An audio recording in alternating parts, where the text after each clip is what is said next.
snap. We hit this go live button and now we actually have to go live. What is this? We're streaming on Twitch. Just waiting for YouTube to get their act together. Aloha, if you're seeing this, Craw's just gone live and it's go time. Oops, that's the wrong button.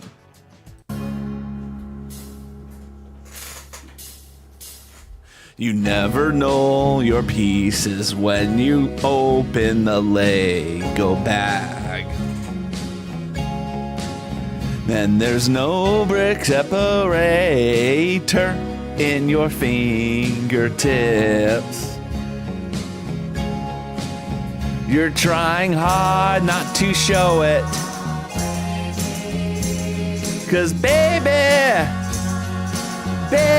I know it. You've lost that Lego piece. Whoa, that Lego piece. You've lost that Lego piece and now it's gone, gone, gone. Whoa, whoa, whoa. Now there's a hole in your set, in your epic Lego build. Aloha Tunnels, how you doing, my good friend? You're searching high and low, but it's nowhere in sight. It makes me just feel like crying. 'Cause baby, a Lego piece is missing. You've lost that Lego piece. Whoa, that Lego piece. You've lost that Lego piece and because it's gone, gone, gone. Whoa, whoa, whoa. This is the fun part. Baby, baby, I know it's hard to bear. I'm gonna hit the high note this time, I'm gonna hit it. But you gotta find that Lego piece somewhere. I nailed it. Look under the couch, check the kitchen drawers, you will find it somewhere. Oh, for sure. I really should know my own song by now. So don't give up looking for it. Lego piece, Lego piece.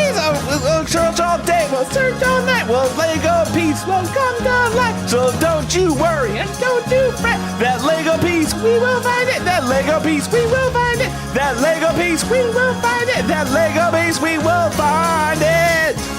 We'll find that Lego piece. Whoa, that Lego piece. We'll find that Lego piece, 'cause it's somewhere. And I need that piece. Whoa, whoa, whoa. We're ready for the big finish. Are y'all ready for this? We're gonna finish big. We'll find that Lego piece. Whoa, that Lego piece. We'll find that Lego piece, 'cause it's somewhere. And I need that piece. Whoa, whoa, whoa. Woo! Welcome on in, Alynni8. How are you doing, my friend? And welcome on in, Tunnels.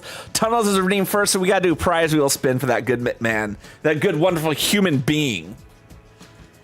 And of course, me like a sucker, I didn't get my cam set up for the thing, so I just have to do this, and then we tighten it, and then we hope and pray that it's lined up appropriately. We hope and we pray that it's lined up appropriately.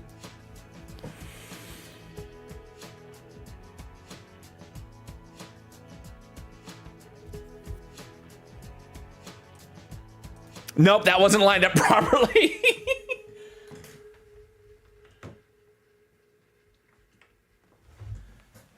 There it goes. The ad just smacked you. I think you can knock now. Okay.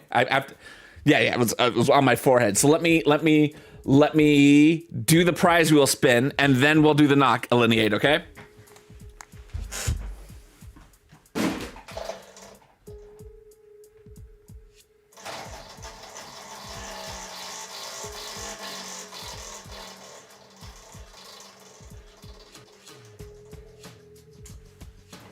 $21.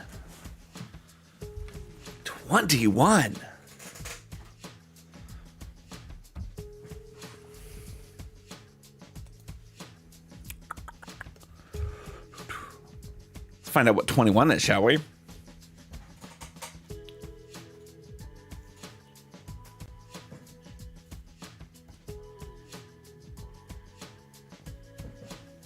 I'm gonna have to go into my notes. Because, of course, things aren't firing. That's the way it always is. You have a button to press and it doesn't fire the way you want it to do. We'll figure it out, Tunnels. Just give me a hot second. 21. Channel points. 21 is... You want a Bean Boozle.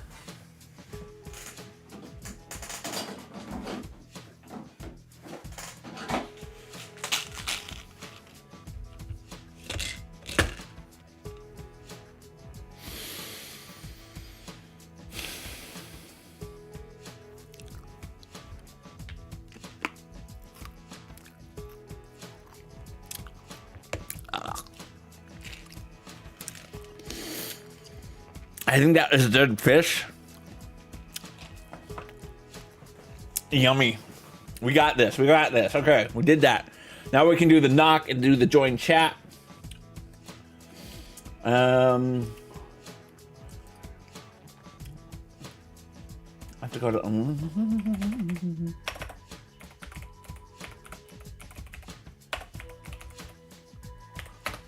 right, so I go to her channel. This is really disgusting, by the way.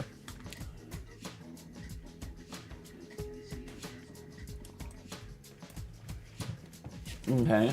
No. Okay. I've done the knock. And now we've got it over to our Discord call.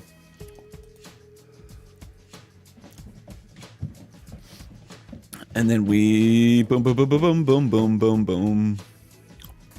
We call. Start a video call. And I can't hear anything because that's the way it always is with me. I can never hear anything. Let me go to Watch video and voice. Wavelength browser output is headphones. Testing 1, 2. Okay.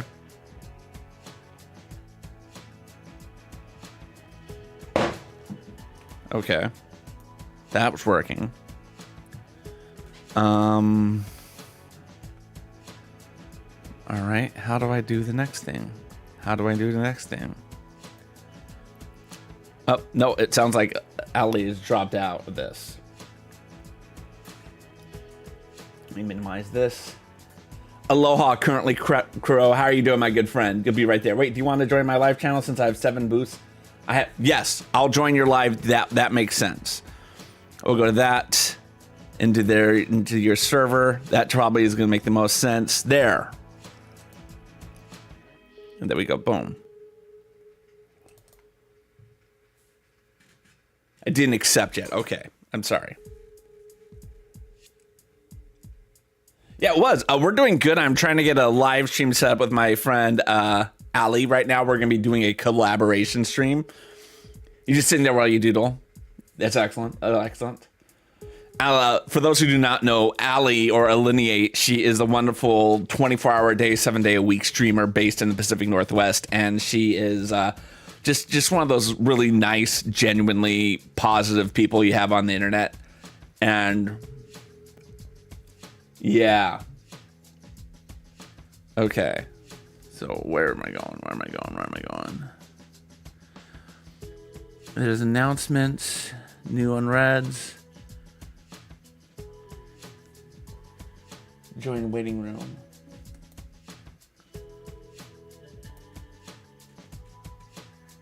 Okay, she's sending me something in there. There we go. Join voice. Hello, can you hear me? All right. Nope. User settings. Voice and video. Okay, my headphone is that. Let's go to browser. Escape. Hello, I'm talking, but I don't see a way I can double check to make sure I'm hearing stuff from you. Input is the web. Nope, I do not want that. That is a terrible input.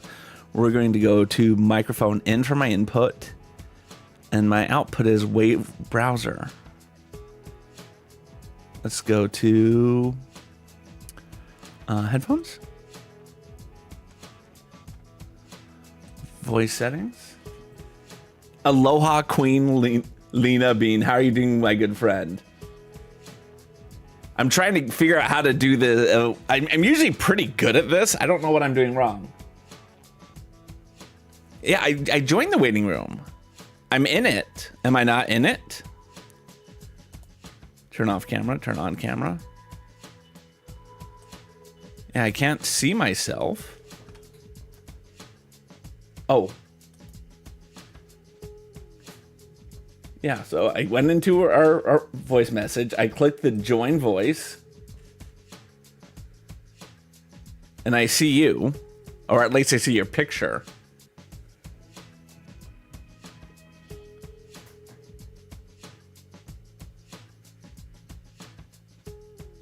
Because it's just going to read to see what you've done. So that's why it does that, Queen. How you doing? So it just kind of says, yeah, generally I'm pretty good at this. I know I have a server boost in my whatchamacallit room if you want to head over to that.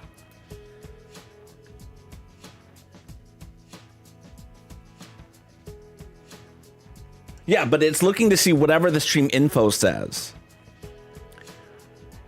I know. But here's the thing that I'm struggling with is I see no way that I can double check to make sure that I can hear what's coming through. Like I did a mic test, output, browser. All right, boom, boom, boom. Oh, I'm in live waiting room.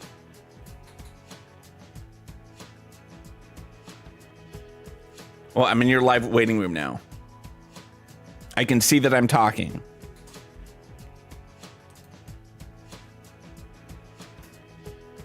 Did that not work? There we go. Start virtual camera. Hello? Hello, I can hear you now. Wait, now I don't hear you. Okay, this is me problem. This one's not you. Gee, mini Christmas trees. This is why you never have a stream without any technical issues. That is the truth. There's the biggest truth there ever was. Okay. But it's definitely a me thing. Start virtual camera. I hear you. Hi. Hi, how are you doing? Oh my gosh, we've worked it out. We have. Hi. Hi. Oh my gosh, it's blurry. Blurry. Hi. Jeez. How do I turn off the blurry? I don't know. That's I never do blur because I really like what my stuff looks like. I never do blur because it's too much CPU usage. Oh, well, yeah. Drop the volume of that down a little bit. There we go. And then let me go to my Discord chatting screen. Okay, I think all the audios are right for me.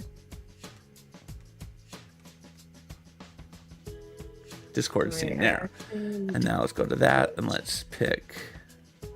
I need to switch cameras. I will be sitting. Perfect. Okay, so sorry. I'll be sitting. I will be the tortilla blanket. Okay, that works for me. I will be the tortilla blanket. On the positive side, we're at least going to get. That's okay. That's fun. What happened? Nothing. Unless I have Discord as being like on top of everything, it's like no. We're gonna minimize. Whoa. It's all right. It's all right. I know what to do. We're gonna do this. Yeah. Sometimes with my cousin, when we do this, I'll actually pop out like an OBS window.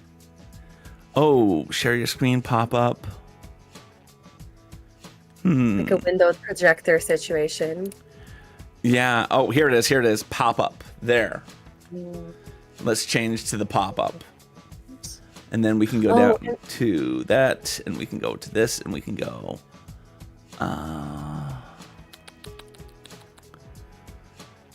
Discord. Nope. Let's go to that. Boom. Live. There. Oh, that's beautiful. That's much better. Oh, this is fun. Every time I put something in front of it, it's like, nope. You're not going to get that. Here, we're going to move it over here in front of stuff I don't care to look at. Okay, that is perfect. That is perfect. I like that. That works for me finally. And hopefully shared chat is working well, because that's like... No, you have to turn that on. I have to turn that on? I think, because I don't have the option yet. Let me pop that up. Start viewer card. Start sharing chat. There it is. There it is. Okay. Perfect. Perfect. That is set there. And then I can come down into this. And I swear people looking at my stuff are probably going, what's going on with everything? And then let's get over to our Lego building on Discord. There. Oh, we did it. There it does. We're finally in together. We have shared chat. This is glorious. So I have to say, Aloha Kra and I are both pretty tech savvy people. We kind of live on Twitch. We love new things. And this is a process, as you witnessed. Yeah, that was impressive. I do have to say. Let's take out studio mode so I can get to the right thing. That's what the problem is. I had a typo, so I'm going to repin that. No problem. Ooh, Stream Elements is in my chat. Wow. First time. Okay, got it. All right. Ooh, I'm going to change that around just because I don't like the way that looks. I'm also going to turn off Stream Elements while we have shared chat because I'm a bit spammy sometimes. I think it's funny, but I don't think it's funny when it's clutter. I hear you on that. Yeah. There. We're just going to go with that. We're going to go with that. That's not the most beautiful thing, but it's going to work. Aloha, Rody. How are you doing, my friend? Uh-oh. We gained a follower on the bingo. If you're anyone who's in my chat, play the bingo. You just got to go to my page. Just one of the pop-ups. Go play bingo. You could win yourself a gift sub. Oh, we love bingo. We love bingo. Bingo's a lot of fun. Rody was playing Baltro. How are you doing? I haven't played it. Do you ever play poker in real life or poker in general? I am a terrible gambler. Oh yeah, we've talked about this. I am the worst gambler. The best thing for me gambling is I just walk into like the casino and hand them my wallet and walk right out, because that's the best thing I can do without a question. Wow. Aloha, Crone. I heard Baltro's amazing. I have a lot of good friends who play it. Yeah. Interesting. Okay. Yeah. So which flower do you want to build, by the way? Which one first do you want to start with? I feel like center is easiest and then build out, yeah? What do you mean by well, so when you look at it, what it is there's 3 different flowers. So you pick a bag, and each bag is going to be specifically regarding one of the flowers. So we would build all of the tiny flower, or all the big flower, or all the medium flower. And I think with the big flower, you get to do the peace lilies too. Oh, okay. Yeah, let's do that one. What do you think? Yeah. I just don't like to have to like reach in and potentially like break something, even though I know we can put it back together. And you'll do fine. Yeah. Okay. We have our roses. I have my microphone. I have... Oh, I'm so sorry. I'm just going to grab a little bit more flavored water situation. So we need tea, snacks, coffee. Please, get the water that you guys need. I know I can do. I can slide this over here. And then I can switch the order of putting Insta-Link up there. Aha! That's slightly better. Oh, wait.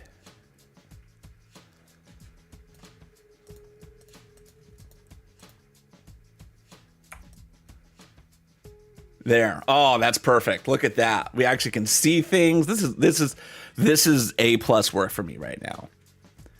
And then we can go. Uh-oh. Holy Toledo. We're getting raid. Here comes that crazy crab. All right, folks, it's raid time. Let's spread some aloha spirit. Pew, pew, pew. All right, raiders, let's so wrap excited. up. Mahalo for joy. Peace out, homies. Oh, this is great. Avra, welcome on in. Everyone in Avra's chat, aloha, you can call me Craw. Today's a little bit of a different stream. I am doing a collaboration stream with my good friend Alynni8, or Allie is her actual name, but she goes by Alynni8 here on Twitch. And she is, that's not what I wanted to do. There, okay, there she is. There. I'm working everything still slowly. But she's a wonderful 24-hour day, 7-day-a-week streamer, and just such a wonderful person to be in her chat. You know, I always have a good time when I'm there. But welcome on in, Avra. How are you doing? Not now. Okay, cool. We have that set up. And again, if you're in my chat, please play Stream Bingo. It's fun. It's free. It's easy. You just have to scroll to the bottom of my page, and then you can do it. But you're good. And then on my chat, if you hover over my title, you'll see Aloha Kura's name, and you just click that and scroll down, and you'll see that. I love The Sims 4, by the way. It's so nice to meet you, Avra. Yeah, Avra. Thank you. Yeah, at least that's my best attempt at it. I am really bad with it, and I need to be better at it because there's nothing worse than saying someone's name wrong over and over and over again. Yeah. I have like it's not a weird pet peeve, but there's often this thing that some people will do where their name will be considered like complicated in one language, and then those people will just like say, oh, never mind, you don't have to say it that way. You can just say it however you want. I'm like, no, tell me how to say your name. Exactly. That is huge. Getting the name right. That's half the ball game in my book. Let me go. I have to call was it? Technical difficulties. We're calling that one. My technical difficulties is I actually don't know how to open a box. Do I just rip it? Is there a foldy thing? So there could be. I think there are thumb presses inwards. Okay. On the back. So right now you're looking at the front. Impressive. Okay. So I'm looking at the back. There are thumb pressers. Oh God, it's at the bottom. Yeah, it's at the bottom. You press in, and then you'll be able to pull it down and pop right out. Oh, okay, that's nice. I was like, this feels not right. I was like, I'm just supposed to rip it open. Yeah. Well, because what it was is there's so many like creators who will just sit down and make sure that like, or Lego people who want to like save the box in mint condition. Because believe it, people will buy boxes on Bricklink. Oh wow. I didn't realize. And for context, I've only ever done one Lego. I did the wildflower set, I believe. Do you remember which one I told you? Yeah. Yeah. I think the wildflower set. I really liked it. Yeah, so you pick which flower we want to do, and then we go and we do that. We have them all set up to do that. So looking at these, I think I liked number 3, but you were suggesting number 2, or do we both agree on 3? Let's do 3. Okay. So that's going to be the one with the peace lilies and the... Yeah. It's funny because I'm looking at it in the app and it's not telling me which one's 3, but I believe it is that one. 3... Is the, yeah, it's the one with the... 35R4. Yeah. And then it has pink in it. Yeah. It's the one with the whip. Okay. And it'll make sense when we get to that part of the build. You'll be like, ah, yes, a whip. Well, I thought Tommy is family friendly. I don't. Well, it's actually Sorry. That's one of the things I really like about Lego in general is they are very. And I didn't get out my Lego building bins. Hold on a second. Oh yeah, you're good. Will they like empty ones? Because I'm sitting on a gold mine, Rhodey. I think that's the play. Also, I love how you can still see Luna. What a sweet little kitty cat. All right. Legos. Also, I know that it's Lego. I also just think it's funny to call things GIF, aluminium. Yeah, I'm just like that. Like it's not that serious. No. Sarah loves Lego. Sarah bought like a Cullen house right when it came out. She just recently did Tour Guide Barbie as Sarah, sorry. And she just did the Lego Tuxedo Cat, Cullen House. I've heard good things about that. One that you did? Yeah. So for I've those heard really who, good things about them. Rhodey, are you saying you need these little bins? These are D&D dice bins. Whoa! And they Did you fold print flat. them? What are they made of? It's like the inside's like a felt, the outside is less of a felt. Uh-huh. And they're really kind of, I got like 4 of them for like 10, 15 bucks, I think, off of Amazon. Wow. Okay, I'm also clearly not as sophisticated as Little Hacraw, so I'm gonna do my best. I also can't move my jigsaw puzzle yet because my glue didn't come in, but the color of it is actually kind of messing with my brain a little bit. So I'm gonna take some pieces of paper, and you know what they say: when in doubt, avoid. No, Exactly. wait, no, everyone go to therapy. Exactly. Yeah, no, when I saw a friend who had these and it was the best thing. I was like, I have to do it because it's just, I'm constantly moving things around. I was using like a different little one of those like food trays, and that was just so big and bulky, and these are small enough.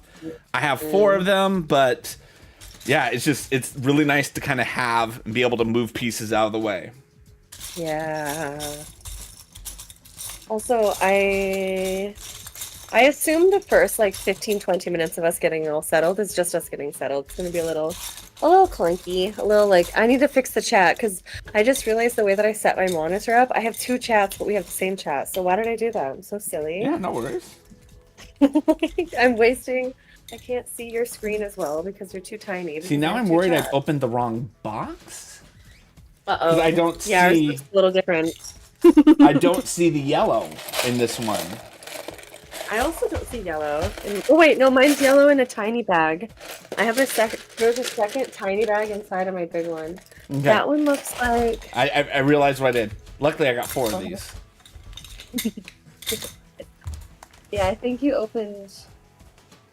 No, you did open 3. That looks right. Okay. What'd you do?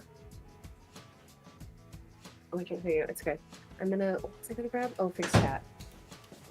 I'm gonna fix chat. All right. Get 2 more of these. Yeah, I really like them. They have that feel of like something that like would be from the 70s too. Ooh. And I mean, sure, it's probably drop shipped and created in a sweatshop somewhere, but it has that really kind of retro feel. I don't think an artisan made these. It kind of reminds me of like a poker box at first when I saw it. Okay. So And it was this one, because I'm looking for the yellow pieces. There it is. Okay, perfect. I can take these, I can put this over here. Aloha, Bina Spooks. How you doing, friend? All right, I got all my stuff. Took me a hot second. Yeah, me too. I'm trying to fix your video so I can see you better. Perfect.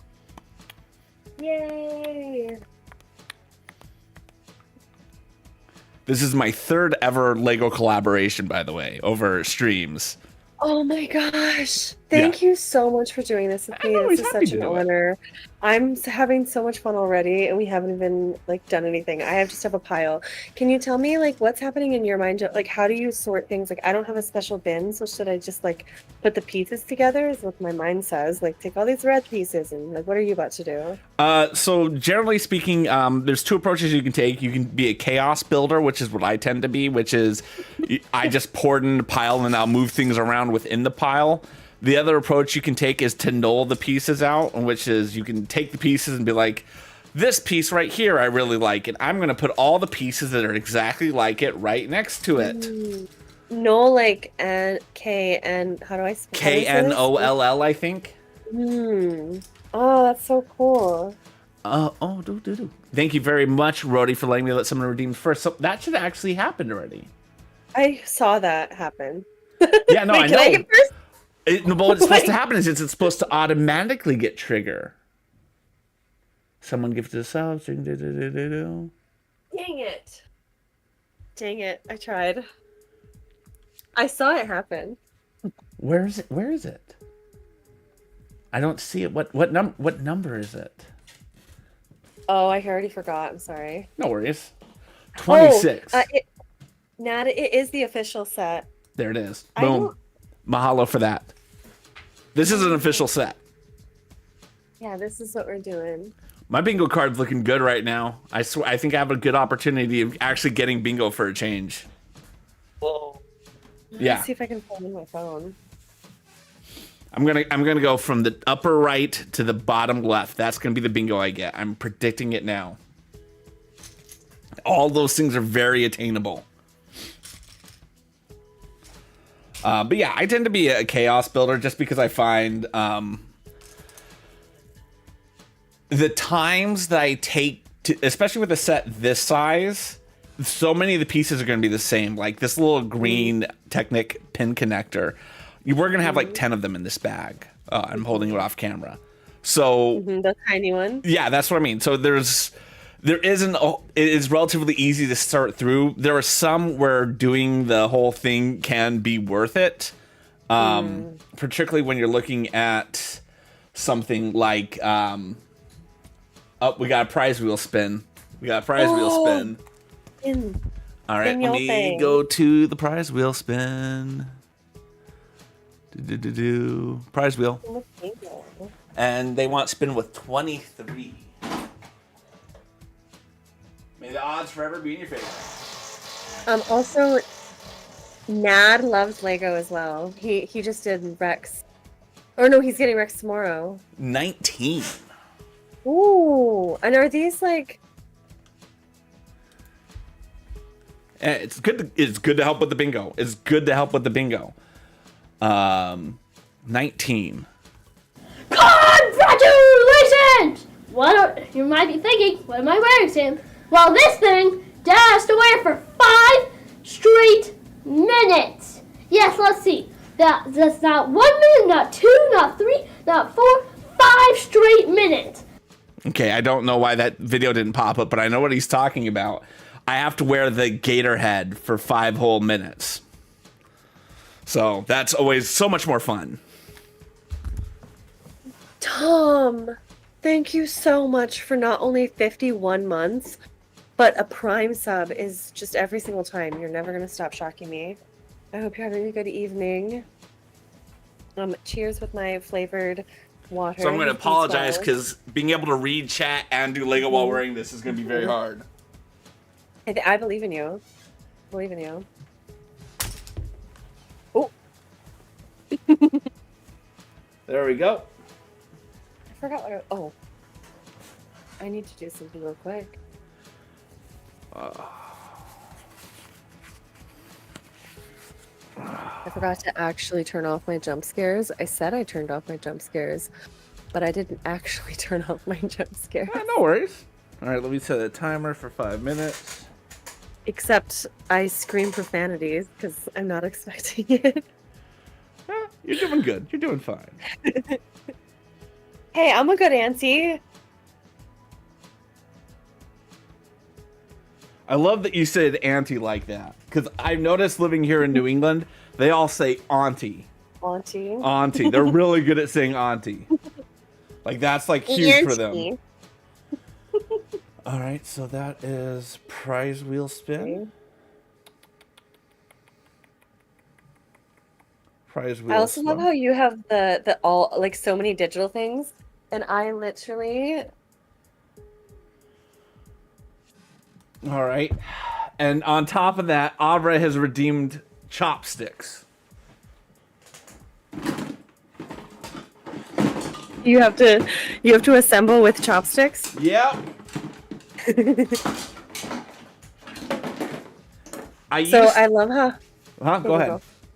Oh, I was just gonna say, I love how high tech everything you have is. Meanwhile, this was my advertisement for you that I had like behind me that I would point. Hey. It's literally just like a written sign. It works, right? It's all that matters. There we go. All right. And now I got to get a bendy connector. By the way, Georgia O'Keeffe is one of my favorite watercolorists, and that's what these little things behind me are. Oh. Mm-hmm. I don't know much about art, I'll be honest. You do? I know I don't. I do not know much about art. I think Lego is art. Okay, yeah. So traditional art then. How about that? Yeah. Yeah, that's fair. Nad's with me, thank you. Okay, here's what we're going to go through here. All right, so we're on just page 1, right? We're just doing it. We're just gonna chill and yeah. Yeah, that's. I have to do this with chopsticks, so I'm gonna go a little I know. slower I mean, than you. I'm gonna win. No. All right, so I gotta get this piece up. I feel like I'm looking at the wrong one. There we go. Okay, now that I've got that into place.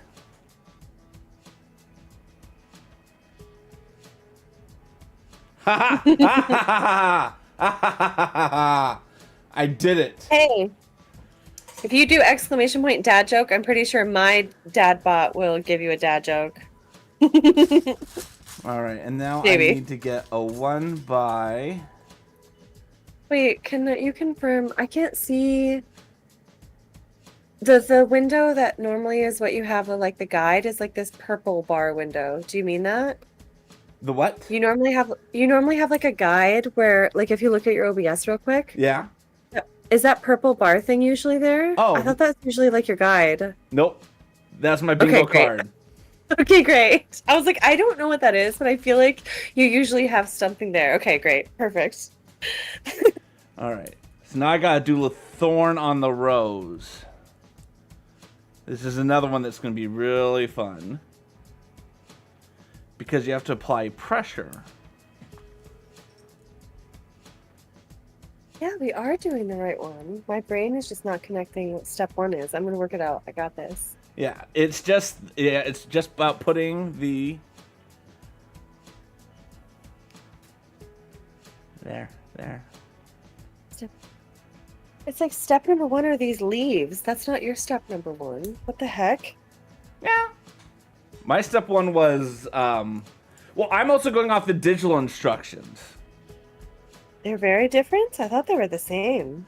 No, so they may have put the little, because you're talking about the peace lilies, right? Where you're putting like white flowers. Yeah. So that probably just was out of order on mine. So I am working on the rose. So if you flip forward a page, you'll be doing like what I'm doing. Yeah. Okay, come on. I just don't see the step number 1. It's like I'm fine deviating slightly, but it's just weird that I just don't see those pieces. But these ones I see, so that's fine. Okay, come on.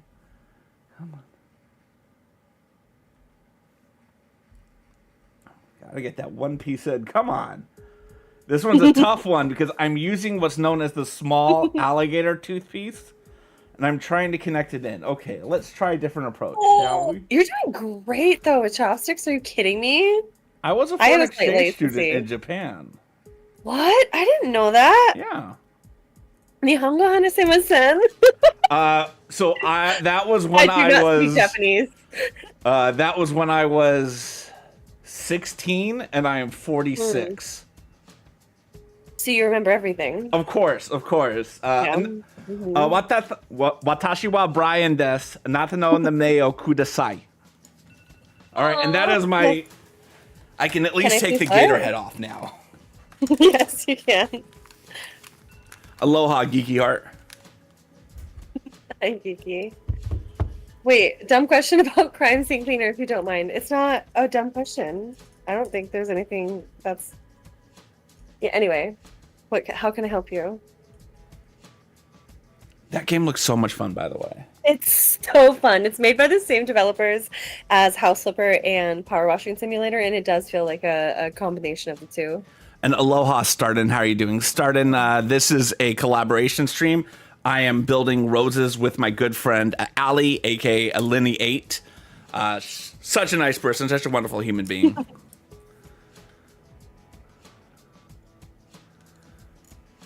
All right, I'm giving up on those. I officially give up. There, okay. Chopsticks is also for 5 minutes. I want to get at least one more step in. I want to see if I can get this. I'm going to give this a good try, Avra. Because I got one of them done, but this is just... It's so hard because this is a concaved piece. It's 2 concaved pieces, but... Yeah. Mahalo for submitting it. I was able to get this together, though. I was able to do this. So, I got something done. Yeah. It was tough. Oh. Yeah, there was no way I was going to get that with chopsticks. All right, and then once that bends, it goes in there like, voila. Although the roses, it's supposed to go downwards is what's supposed to go. So are you doing the rose first or are you doing the angel hair? Because I can switch. I can't find, like, even if I wanted to do the angel hair, I don't see anything that matches the angel hair. Well, that is the angel hair right there. Where? Isn't that what page I'm looking at? Yeah, but I don't have the pieces here, which makes me think I have the wrong book and I opened the wrong pack. Okay. Do you know what I mean? Do you like see the pieces can be here? But this matches. Like it says 3 here, 3 here. Then open it. What does it say on page 1? When I open it, this page 1 is like is like the half open flower, and then there's the, I don't know if this is baby's breath or something. Oh, maybe it's called baby's breath, and I keep calling it angel hair. I don't know. I'm gonna go look at the actual instructions on Lego.com Okay. because that will give me a better idea of what you're looking at.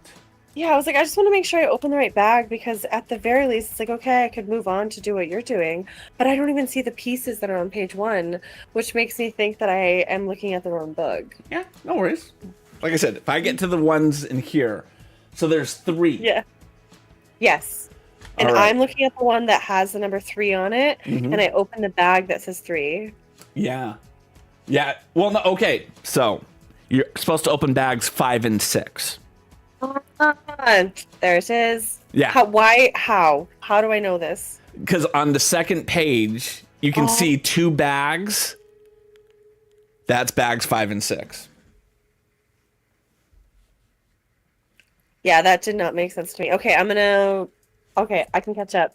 All right. I was like, this doesn't make any sense to me. Oh, everyone in my chat is redeeming stuff right now. This is incredible. Okay, I got a prize wheel spin for Avra, number 9. Thank you guys. Chat, flood him. Get him, chat. No, I'm just kidding.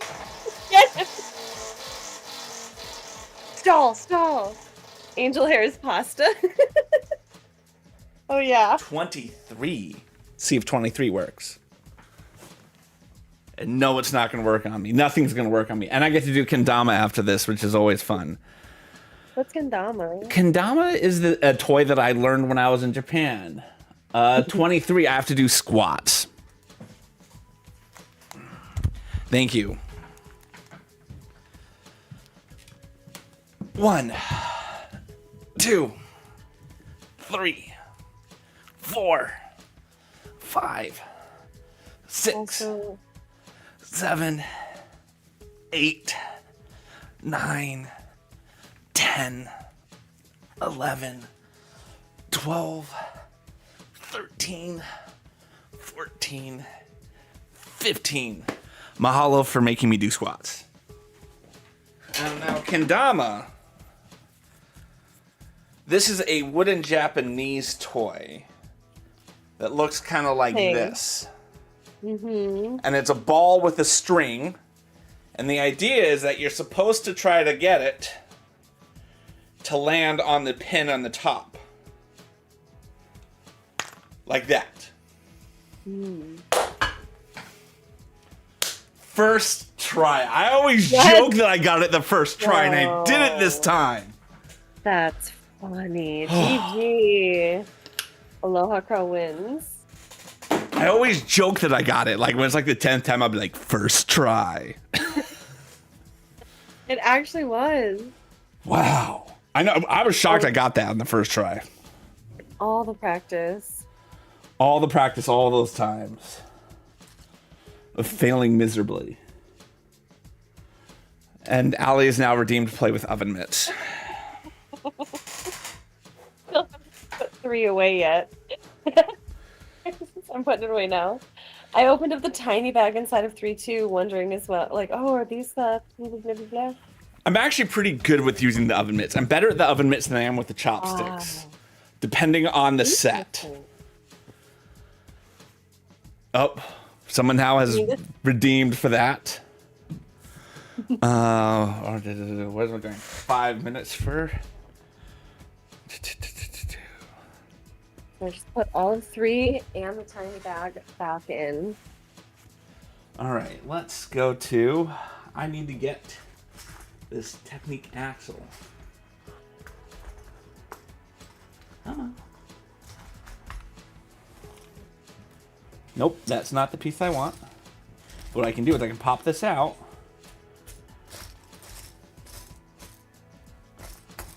Where did the piece go? I just saw it. Wait, I missed something.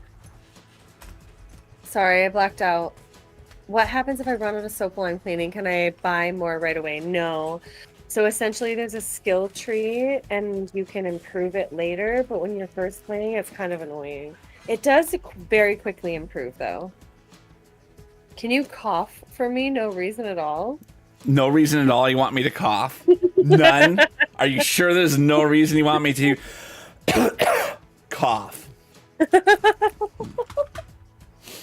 I mean, I didn't just do it because you wanted me to. I did it because I legitimately was feeling like I need to cough. Hey, you know what? That's the whole point of it, is you do the things like that. Oh, and we have a winner. We have a winner. Good job, Bina, collecting that. That was huge. Winner. Chicken dinner. Huge. I was joking, but it gave me a bingo. Oh, that's so fun. I love that. How long have you been doing bingo? A couple of months. Oh. I saw a friend of mine do it, and I was like, that is incredible. I love that. I love it. There we go. And there you go. Congratulations. You now have a gift sub. And it's one of those things where, like, I'm such a small streamer that I can get away with doing a gift sub every time someone wins. And I've heard that for, like, the bigger ones, they're like, oh, yeah, no, maybe one person a month gets the free gift sub. I'm like, yeah, well, if you have 100 people winning bingo every week, it's different. Yeah. I'm lucky to get 100 people a year in my chat. Yeah. All right. It could be the same person every time, though. I'm just saying, it could be 3 times a week, same person. Exactly. All right. Now I'm going to need the brown spindle piece. You know, I'm going to open them all up just so I can spread these around. Are you sure there's brown spindle on this one? Brown what? There it is. Okay. There it is. I found like all 4 of them too. Yeah, so the spindle is a piece that's going to go on your axle when you get to that point. Does it spin? Well, that the black one will spin, but the brown one won't, because it's actually got. Can more than one person win? Yeah, I mean, I think we've had 5 people win in one stream before. Whoa, that's a lot. Yeah, yeah, that was a fun stream. We did a 4-hour stream and a lot of people did it. So lovely. Yep. All right, so I have that. Now I have to find one of the... There. Oh, that's perfect. That's right where I want it to be. Perfect. There we go. And there we go. We have that now in its place. What's the next thing we have? I keep having to take my glove off to change the page because my iPad will not register. Cheating! You're supposed to use your nose. All right, there it is. I can't believe this. Okay, okay. Now that is going to go into there like that. Okay. I'm doing good. I'm doing good. I'm crushing this. You are crushing it. You really are. I finally have the right bag. You're moving up in the world. You're up to the right bag. I was like, this does not look right, but I don't really know what I'm looking at to even say I don't even feel confident that it doesn't look right. You know, I'm like, nothing. I love that you were confident enough to say, I'm willing to admit I do not know what I'm doing. It's like, I have no idea what's going on. Like a lot of people don't have that confidence to say, I don't know what's going on. People are afraid of that for some reason. I don't know why, but people are. Thank you for saying that. That's really kind. Something that's like parallel to that with my personality that like unreasonably annoys me is like if I don't have enough information about something, I do not have an opinion. I don't have like a secret opinion and I'm waiting to form it. No, I don't have an opinion yet. I don't have enough information to form an opinion.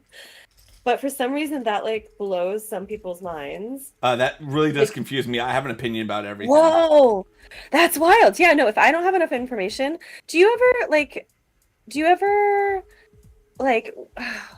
what's the parallel? What's another parallel?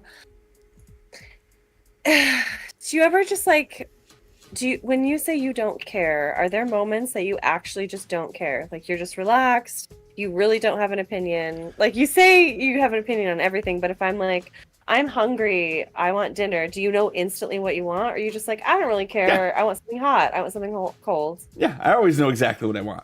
Every time, never fail. Crazy. Always do. Wow. But I'm a fat kid, so of course I know what I want to have for dinner any moment, any day. All right, that was 5 minutes. There's never a time that you're just like, oh, I don't care, whatever, something hot, something cold. So I think the only times I'll ever come across as being indecisive is when I'm trying to make sure that I'm being polite to everyone around me, because I know that about myself, that I am very decisive on those types of things.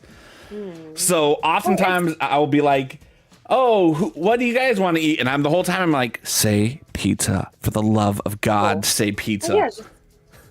Yeah. Well, yeah.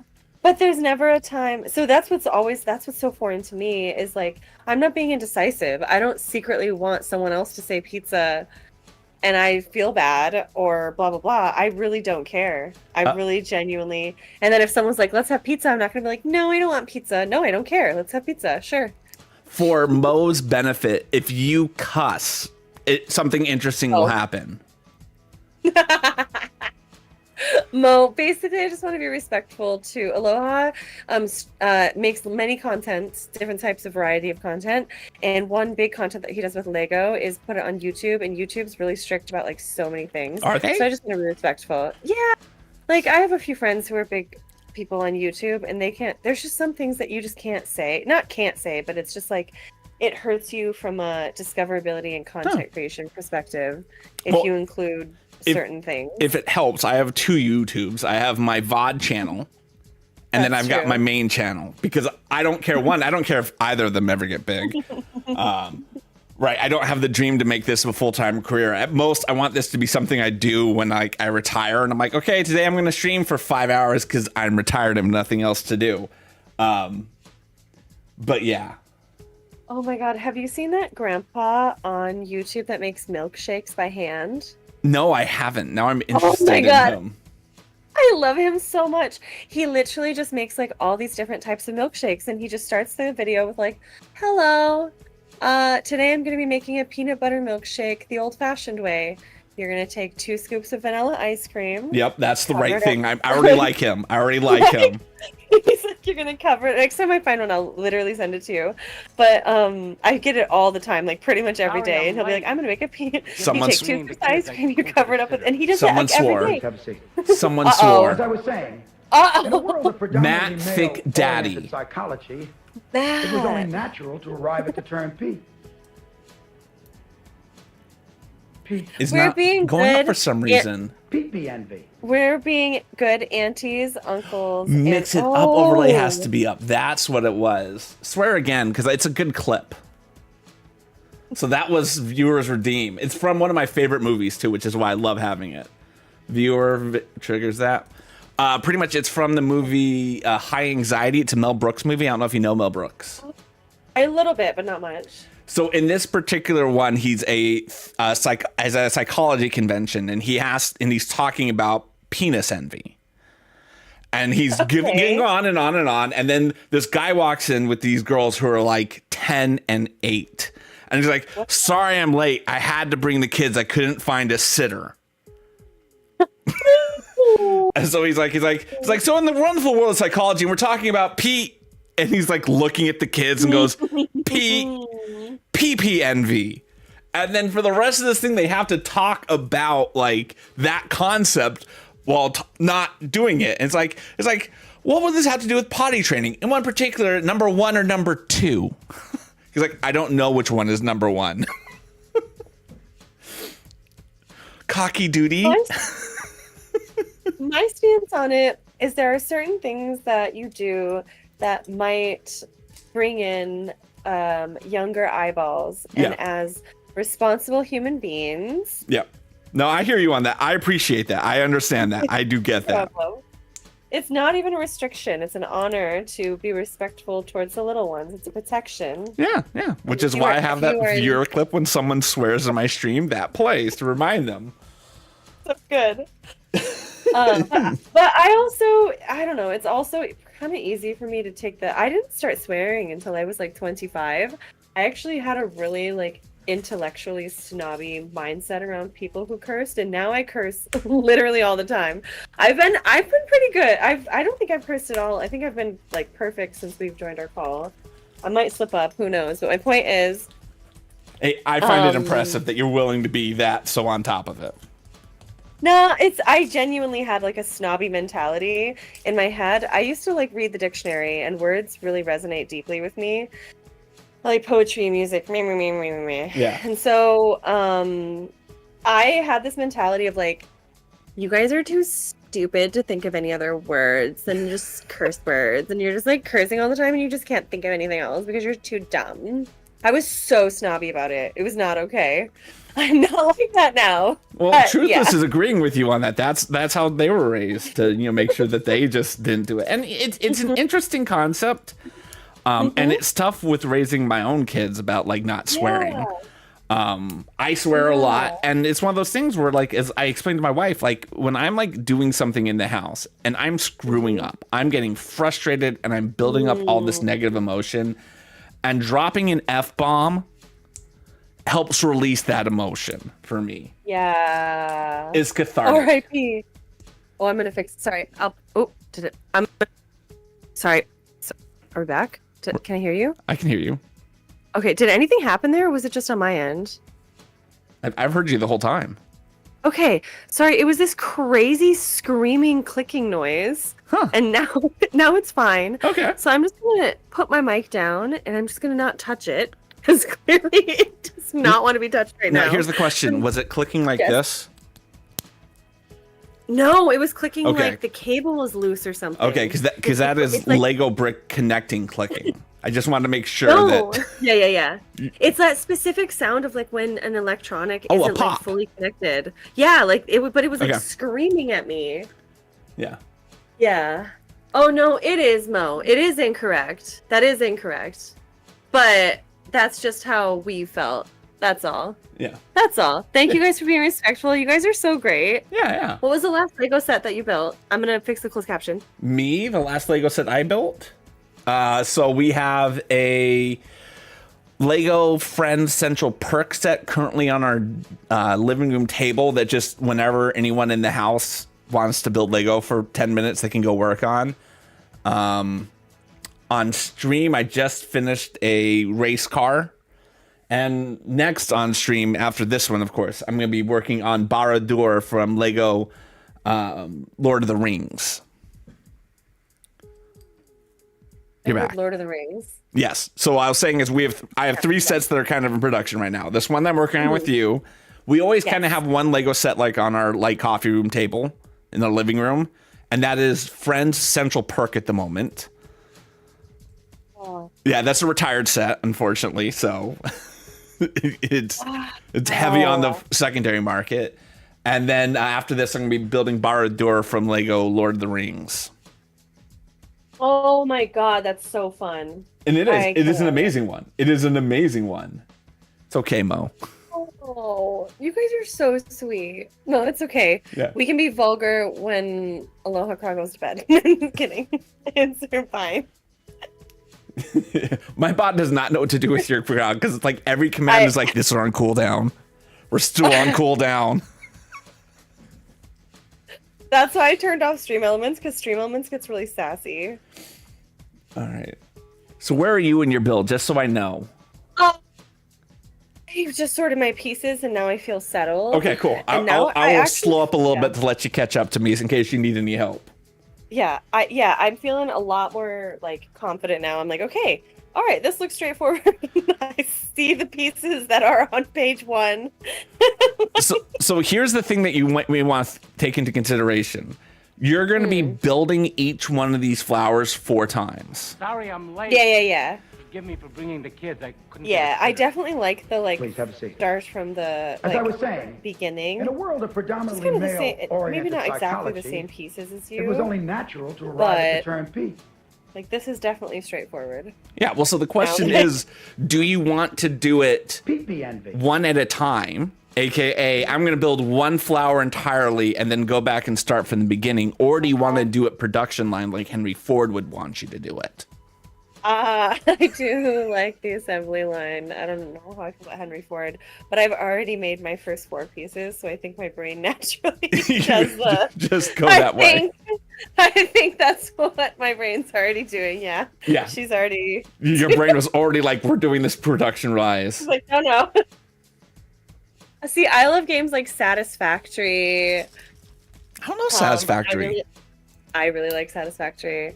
No Man's Sky. Anno 1800. Okay.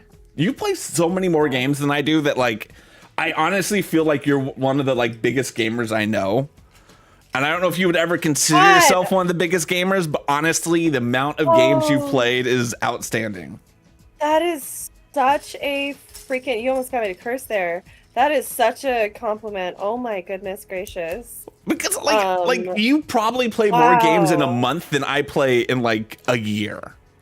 Well, yeah, I mean, there's like a couple things with it. It's like, number one, I've been a legal adult since I was 14 years old. So I've been working a full-time job since I was 14, and I'm now 36 very, very soon. Ooh. And then my mother was a single mom, but in Alaska, you kind of can't do much from like October until like April, May. That does sound legitimately true. Right? And so my mom always loved technology, video games, all the nerdy stuff. And like pinball machines were basically invented in the 70s. Like, yeah, they existed before, but like pinball arcades, etc. Yeah. And that was when my mom was like 17 years old, is when everything like that blew up. So she's pretty much been a gamer her entire life, which is kind of rare. So when she had a daughter who was also interested, that's kind of what we did all the time. Now, was it just the two of you, or do you have any siblings that were with you and your mother? My older brother is like 17 years older than me, so he joined the Air Force and left when I was like 4 years old. But then my little brother is like a decade younger than me. And so he couldn't really play the same games that my mother and I played. That's fair. My mother and I could kind of be like on the same gamer caliber, kind of. Versus like my little brother and I love racing games as well. And the Lego racing game from like 1996 or something, it's so freaking good. It's so good. Oh, but yeah, I don't know. I've always, but then, so blah, blah, blah, become an adult, don't have time for video games from like, I don't have time to like be a child from like age 14 to like 28 when I get married. Yeah. And then I'm working as like an international marketing manager. So sometimes I'll have a meeting at 4 a.m. and sometimes I'll have a meeting at 9 p.m. because it depends on what your country is. And it's fine, but like it messes with your sleep schedule and blah, blah, blah, blah, blah. And so I did that for 13 years, and the pandemic happened, and then blah, blah, blah, blah, blah. Yada, yada, yada. And that's my whole life story. You're welcome, everyone. I'm so sorry. No worries. So I also was raised by a single mother, so I can relate to a lot of what you just said. My mom was a politician, and whoa. Yeah, she was. And my mom wasn't a politician, but she often was working with like bureaucracy stuff. Like she was the first person to get I can't remember exactly what it was, but she got this grant for people in Alaska to get like a first-time home buyer or something. Oh. Like she did this whole thing, and I remember like there was all these huge, big, I don't know, politician things, but it was only for like 2 years of my life. So the fact that your mom was like politician forever, that's crazy. Well, so my mom was a stay-at-home mom actually when I was born, pretty much, right? So it was just she was married to my dad. She had an older brother at the time. And she just got kind of tired of everything that was happening in the school board. And like she would go to the PTO and she was really involved because as a stay-at-home mom, that just was being a hippie in the 70s. That was just the thing you did. You had to, fight for what you wanted, particularly in San Francisco. That's just what it was like back then. And then she ran for school board. My parents mortgaged the house so that we could fund the campaign. And she went on the school board, and shortly after going on the school board, she was like, why do I need him around? Oh, wow. It wasn't that cold, but yeah. As the story goes... No, it's the single moms always make these jokes. Like, I can't even tell you. I'm going to DM you what my mom says, and then you'll get my reaction. Okay. I'm not saying it on your stream. But yeah, go ahead. Sorry. So, my dad is pretty much a narcissist, and he has always struggled with really understanding what's happening in other people. Like, he really struggles with that, right? Like, he hasn't called me on my birthday in God knows how many years. Wow. And I used to hold that against him. And then one time I called him on his birthday and we talked for like 30 minutes and I forgot to say happy birthday to him because I didn't know it was his birthday. And that was the moment where I realized it wasn't right of me to judge my dad so harshly for that. But so my dad forgot their anniversary like he did many years. Always. That's crazy. He forgot the anniversary often. That was just one of the many things that he was bad about. You think he would just like automate it or something? Like, goodness. Yeah, Wait, then look at your DMs real quick so you can see my context. Okay, Sorry. okay, no problem. It's just kind of yep. They all do that. I think it's just like their defense mechanism to like, I don't know. Yep. Mm-hmm. Like, Mom, stop saying that. So okay. And my mom, after he didn't show up, he forgot the anniversary. She just didn't chat block. Nope. That's so funny. She just didn't say anything. God. She didn't call him out on that. She just was like, okay, cool. He forgot the anniversary. And a couple of months went by. They couldn't see anything. So a couple months went by. Okay. A couple months went by. And then he commented about how, I can't believe that they forgot their anniversary this year, that neither of them did anything for their anniversary. And my mom was like, I remembered the anniversary. And he's like, well, you didn't get me anything. And she was like, it's on the top shelf in the closet. Wow. And so he went and he was like, and that was just kind of that moment where she realized that he was never going to be the husband that she wanted. He was never going to do those type of things. And she just asked herself, did she really need it? Yeah. Wow. So, so she was blindsided that there was a divorce. Like, he had no idea that this was something that she was even thinking about. Wait, was it actually divorce papers? Relatively quickly, yeah. She filed for divorce very quickly after he was like, and it's funniest thing, it was dawned on me the other day or a while back, I was watching the show Chernobyl on HBO. I've heard of it. Is it good? It's very good, very interesting. And then I noticed the date that the Chernobyl thing exploded. That was my parents' anniversary that my dad missed. Oh, that's crazy. Did your mom know? Did you tell your mom? I mentioned it to her because first I called my dad and I said, Dad, because my dad worked for Pacific Gas and Electric, which was an electric company. I was like, Dad, and he worked in the nuclear department. And so what? That's yes. even crazier. So I was like, Dad, please tell me. I was like, what was it like when Chernobyl happened? Was it like a big deal? And he was like, yeah, initially it was kind of a big deal. He's like, but didn't really impact us. And he kind of talked about that the whole time. But at no point did he say, that was my anniversary with your mom. No point did he remember this.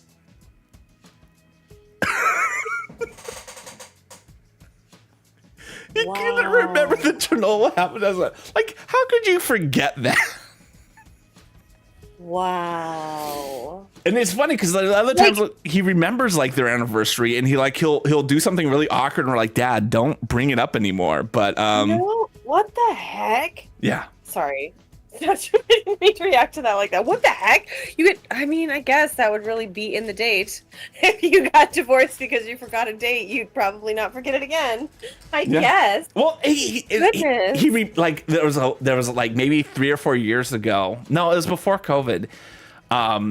He remembered it was an anniversary, so he posted a picture of them earlier in the relationship. They were high school sweethearts. And then he went to Vietnam, and then, yada, yada. So he posted a picture about it, and he says, the thing I miss the most is I don't get to talk to my best friend from my childhood, pretty much. Like, they knew each other in high school. They knew each other in college. He just doesn't have this anymore. So he posted this on what was their anniversary, which is how I remembered this was their anniversary. I was like, oh, that's the day Chernobyl blew up. And then, yeah. Sorry. This is one of those things where it's like, if you don't laugh, you'll cry. Yeah. That's what just happened. You're like, what the heck? Yeah. So I will always think about my parents' divorce when I think about nuclear reactors exploding. Honestly, that seems valid. Yeah, it's valid. That seems valid. It's very valid. My friend, I have an extra white piece. Yes. And that is not okay. You will always have extra pieces. You will always have extra white pieces. There will always be extra. Anything that is a one stud piece, they will give you multiples of. Okay. I was like, I've clearly done something wrong because it's not perfect. No, you've done nothing wrong. That is by their design. They want to give you extras. All right. What do you? Is that what you usually, when you're sorting? Is that what you're doing? You're just taking the extra pieces? So I mean, generally you'll have your extra pieces pile. And anyone who generally does a lot of Lego building will have a different methodology for it. Because I am slowly working through my unorganized Lego right now, I take the time to sit down and organize it immediately after I do it. Right? Like I can't, like I'm going to be at the end of the night stream, I'm going to sit down and I'm going to go put the extra pieces away, because if I don't, I'm not going to remember to do it. Yeah. Right. And but that's what I mean. When you only have like 3 or 4 pieces, it's not a big deal to have extras, but when you've got freaking totes full of them. Yep. Yeah. Exactly. An extra pieces collection is the savior for when you realize that you lose a piece in a different build. Absolutely, every time. Hi, Death. How are you? Oh, Death Warmed Over's in. All these wonderful people. Wonderful souls. Okay, now is this an old people thing, or is it normal for my fingers to cramp? Because like my fingers are kind of Charlie horsing a little bit sometimes. You know what that reminds me of? Ow.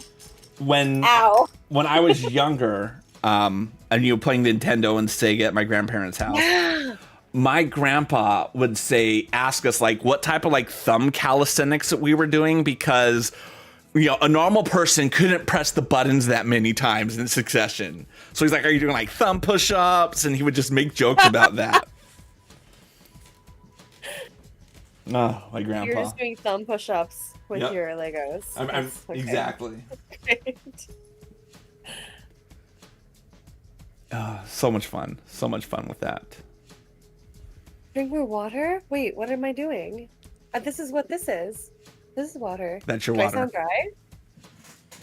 Oh, I need another drink.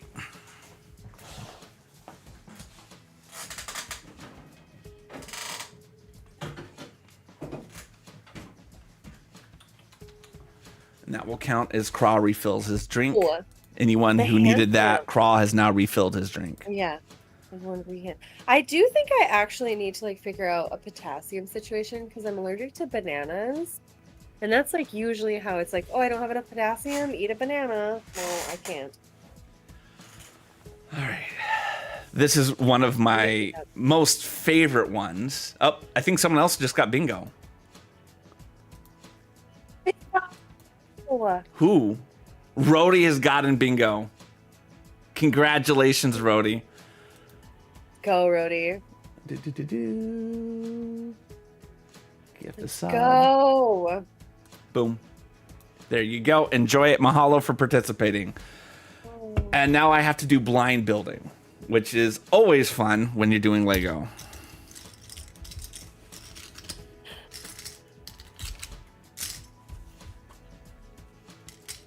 All right. So I've got this guy here. We're going to move this out of the way because it's easier not to have this in when I do this. All right.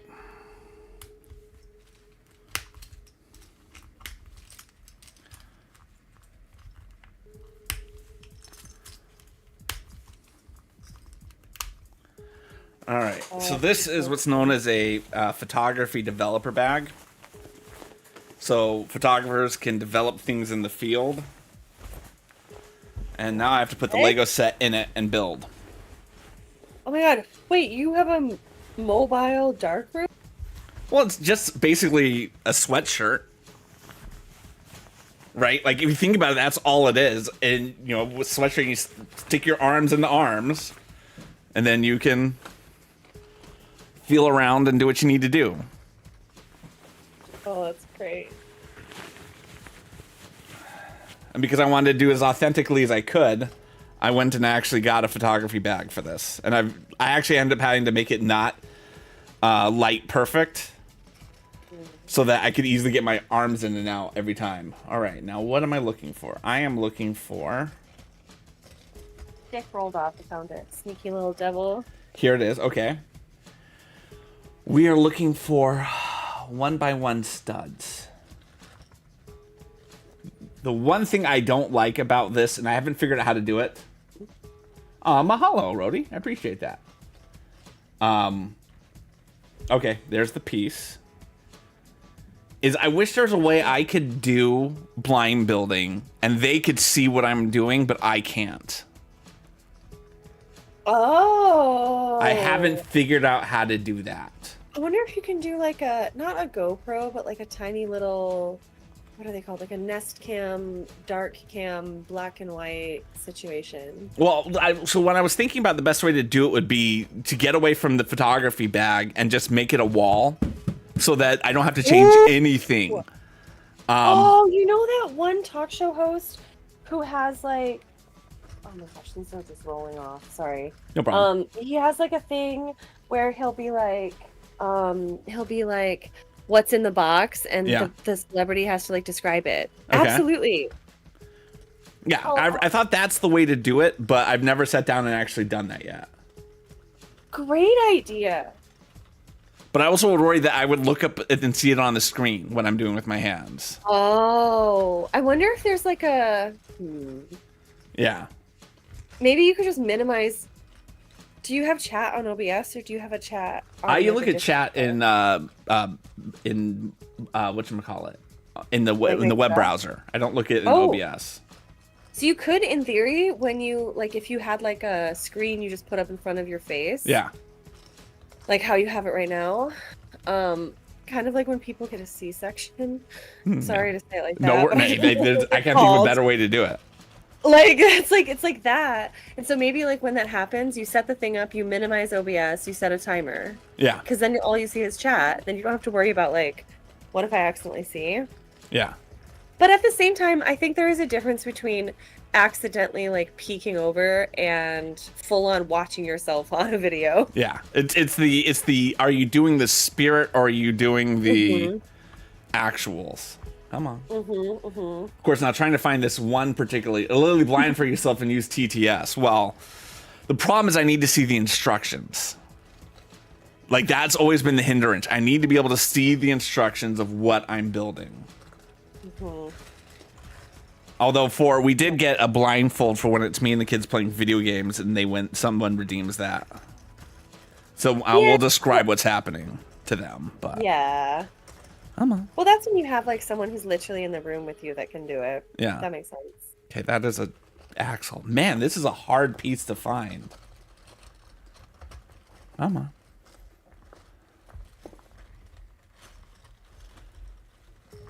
Where are you? There's a OBS plugin you can get specifically for OBS. What does that plugin do, out of curiosity? For Lego things? Hi, Music Man. I know Music Man through my best friend, April Anonymous. Mm-hmm. Oh, April's such a sweetheart. They are so fantastic. Yeah. Oh, yeah, that's right. Sorry. Wrong use of pronoun. Sorry. You didn't. You did perfect. No, I thought they used they. You did. You said they are such a sweetheart. I thought I said she's such a sweetheart initially. Oh, I didn't hear you say that. I might have already. I don't think you did. Okay. Point is, you're respectful. That's the hard. Yeah. Are they doing the best, or are they trying to be a jerk? Yeah, I get a bit more aggressive about it than they do. And it's funny. I was talking about something with my friend today at church, and I was talking about how we were talking about another person, and I was was like, yeah, I think they have to be a little more aggressive with the boundaries that they set, because they're a woman and they're queer. I'm a man. I don't have to be as aggressive with the boundaries I set with people in general. And so I think to some degree that's part of it. You know what I mean? You have to be a little more aggressive when you're talking to people about proper pronoun use, because all those wonderful things. Found it. I think. Sorry. GG. No, you're good. I think my opinion on this conversation, if you want to continue too much, but is everyone has privileges and disadvantages. So how are you, like, you didn't ask for your privilege, but what are you doing with it? Exactly. So if someone is listening to you, like, I'm not trying to cause a scene, but I'm gonna say like, oh no, actually that's this. Because I also think there's also something in, it doesn't come, I really don't think most people, it's coming from like a place of hate or anything. I think it's just like, they're not accustomed to it, and that's fine. Well, I think when I think about people who are misgendering other people, they fall into two camps. One, they're confused, or two, they're doing it purposefully. And I think you can tell every single time. And I know personally, because as a white male, I know that unfortunately there are times where me speaking up will do a lot more damage, so to speak. I try to be very, hey, this is the pronouns. See if their heart's in the right place. And if their heart's not in the right place, have that conversation. But again, I know I have that privilege being a white male. Yeah, I think that's what, and I have my privileges too. The sun is killer. Yeah, it's a good conversation. Yeah, well, I always like conversations. Are you kidding me? That's what it's all about. Again, I come from a political family. Yeah, that's a fair point. And it's funny because my wife comes from a family that is very not political. And so like they're just not used to having those types of conversations. And so when they tread into those topics, I can sense the uncomfortableness at times. And yeah, it's always very interesting for me. I fully subscribe to the, if you cannot see the other person's perspective in an argument, you have no business arguing. And I don't mean in a shouting way. I mean, if you're going to have a discussion, you need to be able to see the other person's perspective. Not that you're going to agree with them or obey them or anything, but you need to be able to like understand where they're coming from. Otherwise, what are you even talking about? Well, I think one of the things that my family does very well, Sam is crashing the screen right now. This is my son, Sam. Sam, this is my friend, Allie. Hi, Allie. Hi. Where's my phone? Where's your phone? Right here. There you go. He's got to play his Brawl Stars. Hey, it's important to do your dailies. Exactly. Are you kidding me? He's crushing it. He's like the league leader of dailies and Brawl Stars. Freaking go. So yeah, so it's one of those things. I think because my family does that so well, we all have basic some ground rules about like what you can and cannot do when you discuss politics. And one of the things is that we always will come back to the argument has to be based on the concept of rights. Ooh, like civil rights, like law or just human rights, so to speak. The idea that it's okay for you to believe those things about yourself, but imposing it upon others, that's the line that you cross, and whose rights are more impacted by a decision. So, I mean, not to get super political and stuff, but, you know, the conversation about that's always a hot topic in my family is, you know, the one about abortion. And, you know, the big debate in my family is at what point does the person inside get rights? And that's a very difficult thing. And as I always say, I have my answers based upon my morality, and I will refuse to post my morality onto others. I think it comes down to a woman and her doctor to make those decisions together, and no one else has a right to be in that room. But I know that's how I am.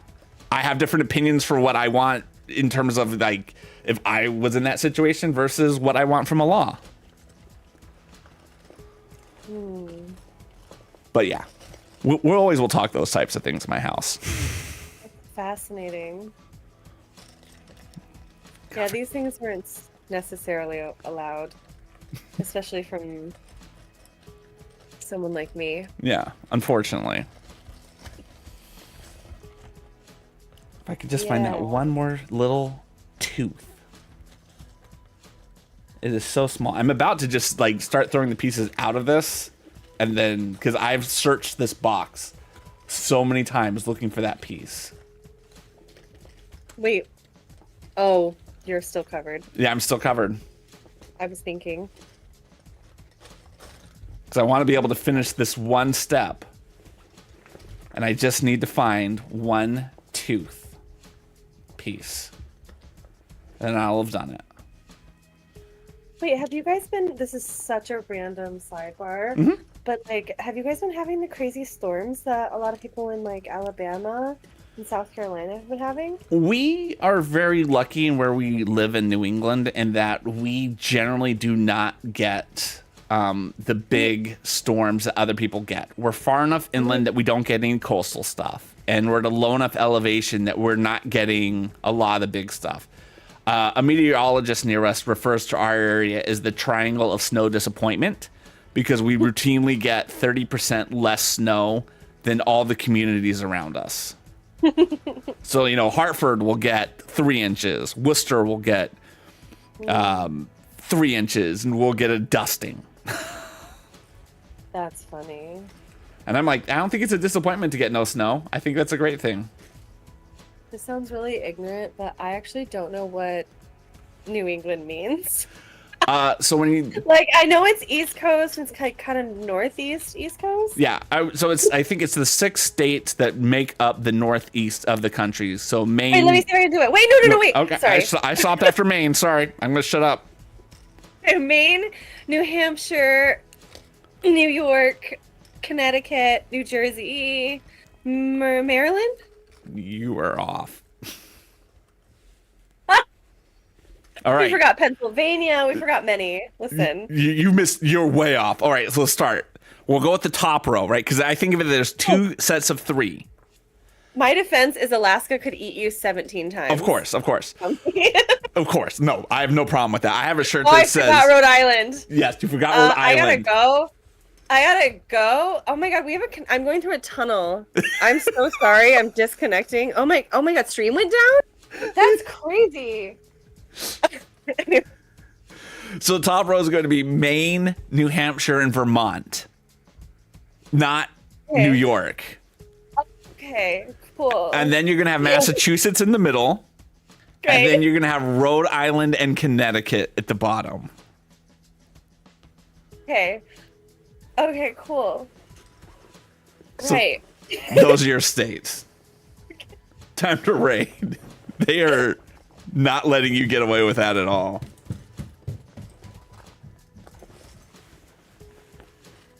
Five counties. Sorry, I was like, this is not going to be good. This is going to be funny. That's what I was going to go. All right, let's see how we did. I felt confident about Maine. I will say I did feel confident about Maine. Outside of that, did not feel confident. I did feel confident about New Jersey, though. That's sad. Yeah, and New Jersey's multiple states away. Yeah, Rhode Island is a state a lot of people forget about. It's okay, Rhodey. Alaska's not even on a map. One of my favorite t-shirts I ever have was when we were on an Alaskan cruise. I got one that said, called Texas, Alaska's little sister. It said, ain't she cute? Alaska, we hold up white weasels and say, look, a Texas polar bear. My dad was born in Houston, Texas, so that's one of the reasons why I really like that one. Did you know I lived in Addison for a year? Addison? Where's Addison in Texas? Like kind of near Dallas, like maybe 20 minutes north of Dallas. Yeah. My family's mostly from the Houston area, although I do have an aunt up in the Metroplex, one in Austin. Oh. But yeah, good times over there. Thanks for coming to Bad Geography with Alynni8. Hey, not everyone can do geography. Okay. I think I'm like a solid... Oh, never mind. I just realized as I started to say that, I say this on all things. It's like, I just think I'm a solid, like, 4 to 6 across the board. 4 to 6 in every category. That's fine! In every category. That's totally okay. Yeah. I think I am a little bit better in puzzles. I think I'm like a 7 at puzzles. I think I'm a 9 at human care, or like animal care, and like understanding, like taking care of an animal. That's like, I think, my strongest. It's all about knowing your strengths and weaknesses. Yeah. It's like, you want me to train a dog? You want me to train a cat? You want me to train a ferret? I could probably do that. Yeah. You want me to tell you where Maine is? Wait, I can do that one. Rhode Island, though, I have no idea. Maps are just one of those things I've always enjoyed. So I unfortunately am one of those people that can do the entire country. What? Yeah. That's wild. No, I think that's beautiful. See, I've always loved, I feel like there's so many of those of us who love history, but we all love different types of history. So then we like remember different parts. Because for me, I've loved history forever, but I've been more interested in like the patterns of behavior that tend to be repeated throughout history, or like understanding other humans, or communication, or that focus, versus literal the way that it physically was on a map, or the way that looked. Yeah. I think that's one of the most interesting things about moving here to New England is the history here is so much deeper than like the history in California. I'm not saying it's better. I'm just saying it's deeper. California settlers had to deal with things like spotty Wi-Fi. Right? Like when you've gone to like Sutter's Fort and they're like, this is what it was like in the 1850s. And then you go to like Plymouth and like, this is what it was like in the 1600s. It's a slightly different scale of development. But it's very weird to like see like these towns that like I only knew about in textbooks and be like, wow, this is a real place. This is a real thing. Whenever I think about California, I think about how it wasn't American, and I think about that entire season. What do you mean wasn't? I mean, yes, but interesting how you would say wasn't American, because I'm curious what you mean by that. I mean, at the end of the day,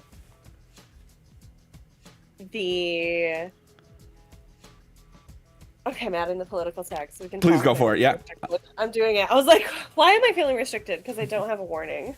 No, you can be as political as you want. As long as we keep it to the concept of rights, please go ahead. Correct. Yes. I don't think I ever go down... I don't even know what that fully means, so if I cross that, can you please let me know? Because I think I know, like, from a human perspective, but, like, yeah, I don't... I'll let you know. I don't know. It's not a sports team. I don't care about any of the nonsense. Yeah. Okay, I'm adding classifications. Bam. All right, she's adding her classifications. All right. Okay, go for it. Viewer discretion is advised. So, like, North America was settled by native people thousands of years previously. Yeah.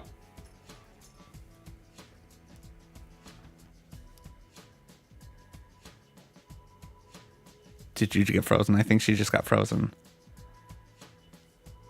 Is she frozen in her chat or just my chat? And it was just about to have some. I'm gonna go pop into hers real quick to see what's happening on hers. Twitch froze her. Is she frozen everywhere? Let me go look. She got political, and they're like, "We got to shut it down." Viewer discretion. Oh, that's so funny. I crashed.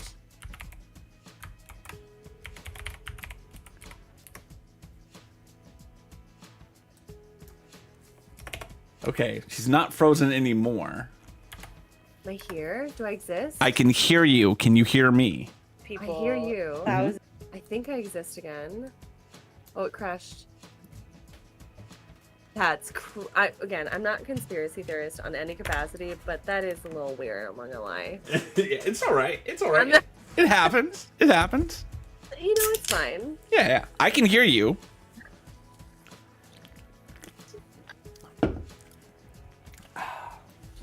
I'm getting the stream back up.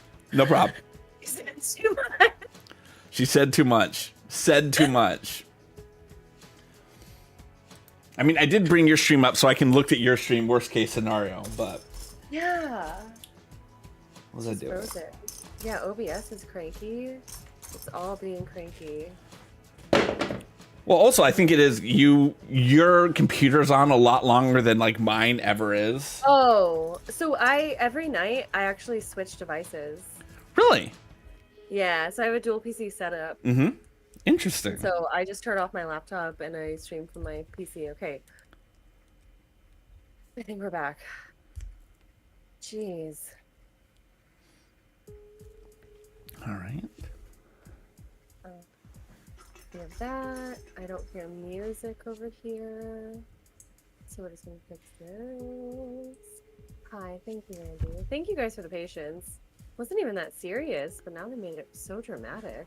So dramatic. This is dramatic. I was just trying to like level set expectations. I wasn't trying to I appreciate the expectations. I wasn't finna cause no drama. Okay, let me refresh my own thing here. It's funny if we were talking about drama that of the two of us, the one that is the quote unquote more family friendly, I'm the one who is more likely to cause drama on that aspect than you are. No, I'm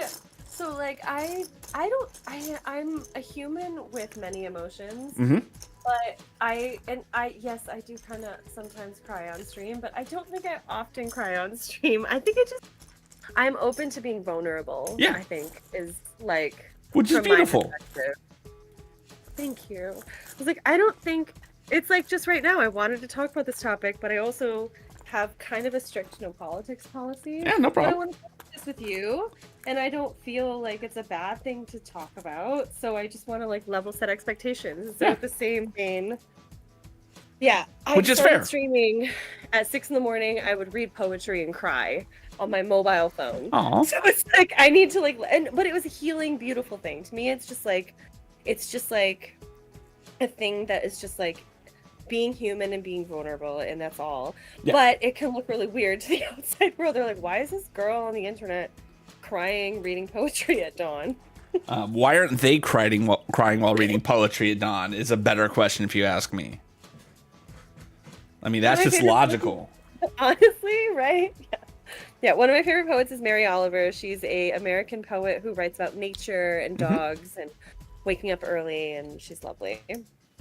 Anyway, all I was saying is my memory of the West Coast history is more like ancient North America, and then my knowledge of East Coast history is more like the invaders. Yes. Well, and I don't know how else to phrase that. And so, at least in California, and I think that was kind of one. Oh, I got bingo. Oh, GG. I got bingo. That means we do a gift subbed randomly to the community. Let's go. We lost some peeps, but we get them back. Yeah. Claim bingo myself. There we go. So, again, being in California, the way it was taught is we learned a lot about... naturally what's happening in the East Coast, because when you talk about American history, particularly colonialism, you're going to talk about what's happening, right? You have to start on the East Coast, and by the time it gets to the West Coast, you're halfway through the school year at that point. Yes. And so generally you're talking about California history starting, for the most part, for an American student, is going to be starting with the gold rush. You're not going to start before that. What? Wow. Right? Because generally speaking... 1854? Wait, when was that? 1849. Oh, sorry. Okay. The Alaskan gold rush was 1952. Yeah, no, California was 1849. I was like, what? Yeah. Because when you talk about the people coming to California, that's the impetus. That's what, besides for cheap land, you want to get out there because you want to get the gold. And all the things that had to happen before the gold rush happened to make California a part of the United States is, unless you're from California, they don't really talk about it too much. But it's very similar to what happened in Texas with the Alamo. It's exactly the same thing that happened in Hawaii with the Queen. It's just that's messed up. Which is that people move there, and white people move there, and like, this is where we're going to be. And then before you do the things that you need to do, you overthrow the current government, and then we're part of America.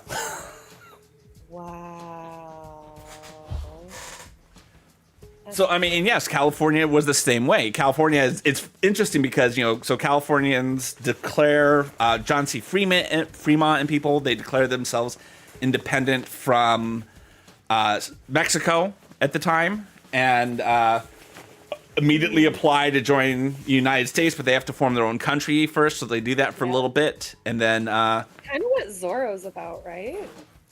I thought Zorro was in Spain. Wow, I need to rewatch Zorro now. I've read Zorro. I've always associated that with Spain and not Mexico. I swore it was Catherine Zeta-Jones in California, but now I believe you. So I can fact check this, please. Where are they? Because I thought Zorro was like I thought he was like a Mexican-American hero. I never saw that Zorro, honestly. I can only think of like the old Zorro like movie reels and stuff. And again, I didn't pay that much attention to it. I just had my bisexual awakening with Catherine Zeta-Jones, if I'm honest. I remember. It was a little late for me for that, but The Mummy was it for a lot of people. Like, generally when we're talking our age, we're talking The Mummy for a lot of people. Yeah, and Intolerable Cruelty with George Clooney and Catherine Zeta-Jones. There you go. It's not a bad choice. Yeah. Yeah, both of that I was like, oh, okay.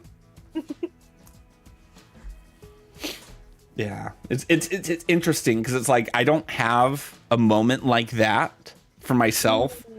I think it was just always like I knew, and it was like a realization that other people weren't that way. That was what it was for me.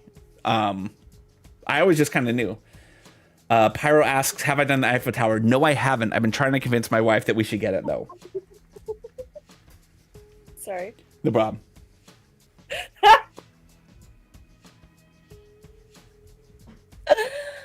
My lawyer says I don't have to answer any of these questions. Go for it. Business. You know why I'm laughing, yeah? I gotta say it. Just like putting together all the pieces. Okay, I'm just a child. Never mind. No, go for it. Yeah. Never mind. Oh yeah, that's what I was doing. I was doing a chat. Someone is requesting that Audrey crashes the stream. Good luck with that. That's all they need. What are they doing? Audrey is probably upstairs, possibly going to bed shortly. My kids go to bed around this time. But I need to come in here, and I need to... Stairs, possibly going to bed shortly. Mute myself, gift a sub.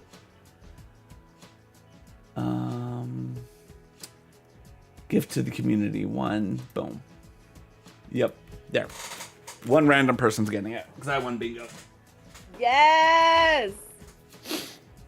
That's so fun. Yeah.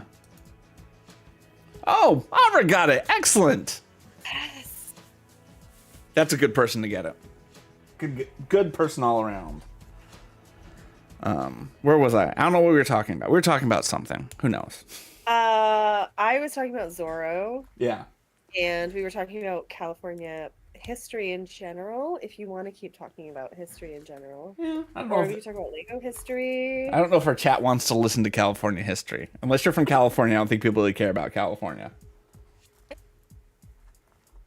We've done a good enough job of making people think we're important so that a lot of people are like, I don't want to know anything about it.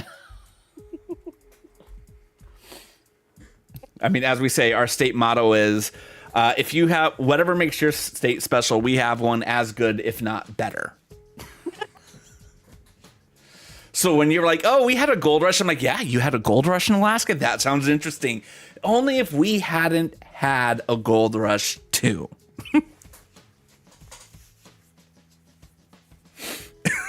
That's so funny. Because, like, California wasn't even the first one to have a gold rush, nor the last. So that's so funny. But that's, well, if you think about it, it is a big part of California's history. It was the impetus of why it joined the Union. Though.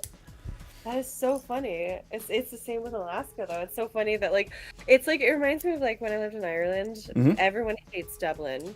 And really, like everyone, yeah, it's just like they have this opinion that like people in Dublin think that they're more important than other people. Yeah. But then from my perspective and people who live in Dublin, because I lived in Dublin, it's like Dublin's not even thinking about everybody else. Oh yeah, of course. But everyone else is just like, oh, Dublin's just on himself. I'm like, what? That's San Francisco versus LA, by the way, in a nutshell. Yes. Yeah, and it's like, what's the other ones in Texas? It's like what, Houston versus Austin versus. I don't know if there's as much hate in the Texas between those. Like I've never seen that in my family. Like I've never seen one aunt talk trash about someone else's metro. I've never seen that. I'm not saying it doesn't happen. I'm just saying I've never seen it. That's funny. I don't know. Okay, so I'm just going to talk around it, and if you know, you know. Mm-hmm. One of the things that my mom, I think one of my favorite parts about my mom was she had this parental philosophy of, like, if you're old enough to ask, you're old enough to know. Mm-hmm. And obviously, there's like a range in that. You're not going to be, like, super vulgar if a child asks a question that they don't need the detailed answer to. Yeah. But the reason why I started cracking up earlier, because it's Avra. Yeah. Avra said, as the person who likes dark humor, I'm not saying nothing. I don't think what I was giggling at is necessarily dark. I'm going to just say a couple words that made me laugh. I think I'm going to have to say two. Is like Eiffel Tower and wife. Made me laugh a lot is all that matter. That is why I was crying. Hey, you gotta have fun with it. Back to back. Oh, he knows. He knows. You know, right? Okay, great, perfect. Yeah, no. That's not dark humor. I would argue that's light humor, honestly. Yeah. It's an appreciation of all the finer things in life. All right. Okay, great. Again, if you know, you know. If you don't worry about it. It's exactly. not that big a deal. Exactly. There's nothing wrong with not knowing. We're just like building Lego sets. Mm-hmm. Nat said it was a great set to build. Yoshi liked it as well. Well, if you want to have a lot of those conversations while building Lego, I have a friend, Meha, and she's a trans woman in Norway, and they always have these conversations while she's building Lego. It is a very lively chat. Always have those conversations. Trans bricks. So there you go. If you want to have those conversations while someone's building Lego, trans bricks is your home on the internet. That is the best. That is the best. Oh my gosh. Yeah. This is so fun. That's what I was cracking up earlier. I was like, I can't talk about this. So thank you for understanding. Well, that's what it is, you know. It's funny because she often will talk about like the idea that from a Lego perspective, if you ever want to be really, recognized by Lego Group, you have to be squeaky family clean. And of course, she's not because she's an air conditioning site.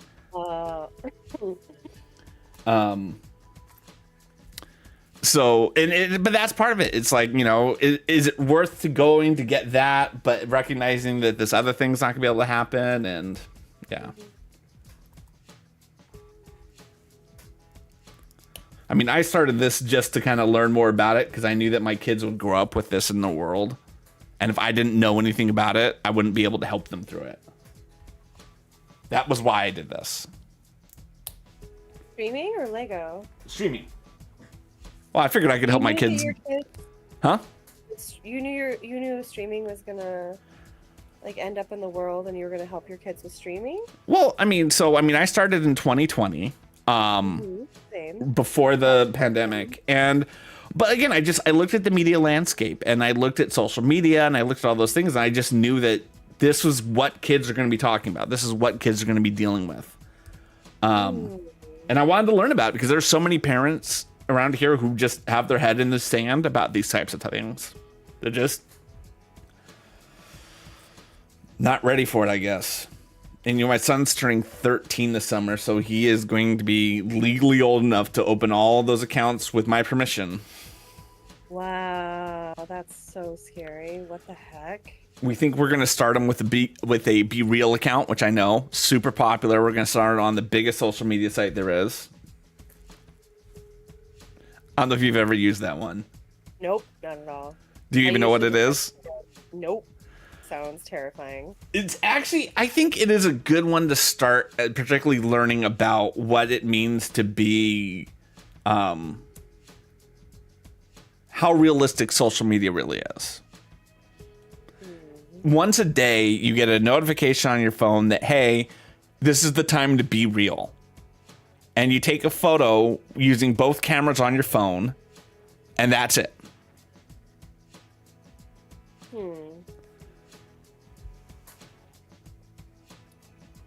Right, there's a great SNL skit about it where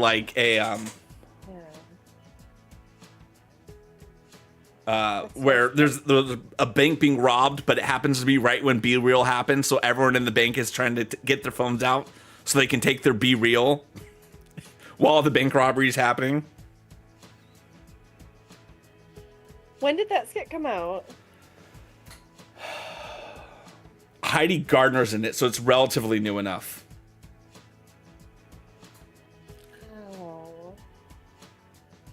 I had my Be Real while we were talking, so I missed my on-time Be Real, and now I'm considered late. So everyone who goes to Be Real today will see I was not on time. I'm late with my Be Real. But you can't look at what other people do unless you take your Be Real. And then tomorrow my Be Real is erased. Or at least no one will be able to see it tomorrow. What I did today tomorrow. Interesting. So that's what I mean. It gives kids the idea about taking pictures, about what's appropriate to post. There's no DMs, which I think is very important. Yeah. And it really is designed around you connecting with the people who you're connected to, right? There is no For You feed.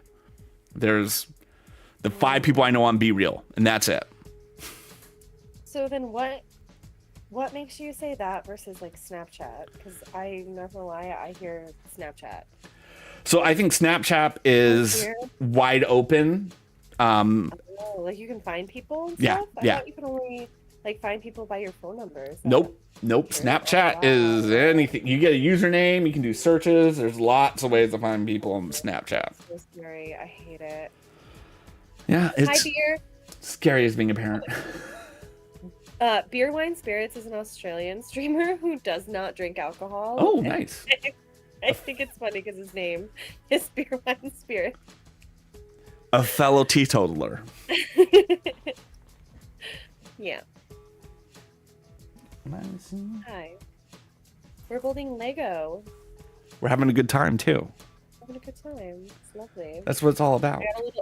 I started on, how do I say what step I'm on? I think I'm on step 9. Okay. Where I'm like putting the leaves or the petals on it, kind of. Okay, so you're definitely ahead of me. I am still putting the 2 maroon round plates on top of each other. I see you, but why am I doing something different? Oh, because we've chosen a slightly different process. We're still around the same line. We've just chosen a separate process. That's so interesting. Yeah, I'm doing mine Henry Ford style. I thought I was, but apparently I'm not. Unless I'm doing it wrong. No, I don't think there's any way to do the Henry Ford process wrong. Oh, no, I mean, like, unless I'm doing the wrong pieces. Oh. But this looks right. There we go. Right. Oh, they won first place in a giveaway, which was unexpected, and met with some really cool creators. That's awesome. Oh, that's so lovely. And had way too many Red Bulls. I've only had 1 energy drink today. I might go get a Red Bull. No, what time is it? Yeah, I might go get a Red Bull. I thought you said I've only had 1 Red Bull in my life. I'm like, well, that's impressive. No. But I only have like, I don't know, I don't have too many. It's not like every day.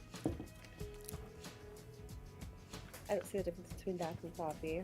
And I don't think there is much of a difference. I think it just comes down to if you're having like 1 cup of coffee. Nice glass. You see how much coffee I drink. Right. It's all about moderation. Yeah. Including moderation. Yeah. Right. So now I got the flowers on. I don't think I knew. I don't know if we've already talked about this before, but I also didn't know that you never drink as well. Yeah. And did you know that my older brother, the only time, so he's exactly the same as you, and the only time he has ever had a sip of alcohol was simply sipping champagne toasting at my wedding. Aw. Is that insane? Like from like a similarities perspective. That is. Yeah. So I had on my 21st birthday, I went to a movie theater in Oakland called the Parkway. And the Parkway was a movie theater for 21 and up only because they served beer and alcohol, and you would watch movie while sitting on couches, and they would serve pizza to you. And I ordered a Sierra Nevada Pale Ale, and I ordered that because the restaurant I worked at, that was like the most popular beer. Like everyone got that beer, so I thought it was a good beer, and it was disgusting, and I hated it. And my theory's always been that everyone has the same kind of first drink story. They're 15, 16, they go to a party, and they drink because they want to fit in with everyone else. But if you don't drink, you don't go to that party because you didn't go to that party, and therefore that never happens to you. So I got all the way to college without ever having a drink, and I just was like, I remember it's like my first week in there, and people are drinking. I'm like, guys, are you drinking? The cops might show up. What are you doing? And again, just it's different worlds where I come from. You know what I mean? People come from worlds, and I live in that type of world now where it's like you do hear parents say stupid things like, "Oh, I want the kids to be able to drink at my house because that way I know they're not drinking and driving." Yeah. It's like on one hand I understand, but on the other I don't know. No, that's like, I had a friend's mom who on the parallel, she was like, well, if we just like let my 16-year-old daughter full on like make out with her boyfriend in front of everybody, that means she won't like do worse behind her back, right? Oh no.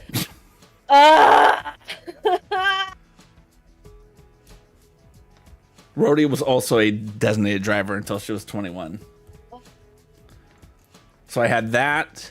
On my honeymoon, I tried Southern Comfort on the rocks because I had won a bottle of Southern Comfort at a softball banquet like a month before. And I was like, well, this is my opportunity to see if Southern Comfort is good or not. And I was disgusting. No. Oh my God, I burped thinking about it. Yeah.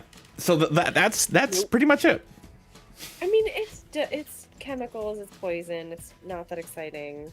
I like wine more than anything else, and there are some really tasty, like strawberry and rhubarb gins outside of that. Literally, does not add value. I broke the little swirly piece in this one. I'm gonna have to do a quick be right back because stuff is happening out over there. So sorry. So it's okay. It's my fault. I have to go to the bathroom. Everyone, hydrate. Be right back. Dad will be right back. Dad will be right back. He might use the bathroom. He might get a snack. He might move Audrey. He might move Sam to his bedroom. He might move Maggie. He might go to get a snack or a drink in 5 minutes. He might be right back in 1 minute or 2 minutes. 3 minutes. 4 minutes. 5 minutes. 6 minutes. 7 minutes. 8 minutes. 9 minutes. 10 minutes. Or an hour.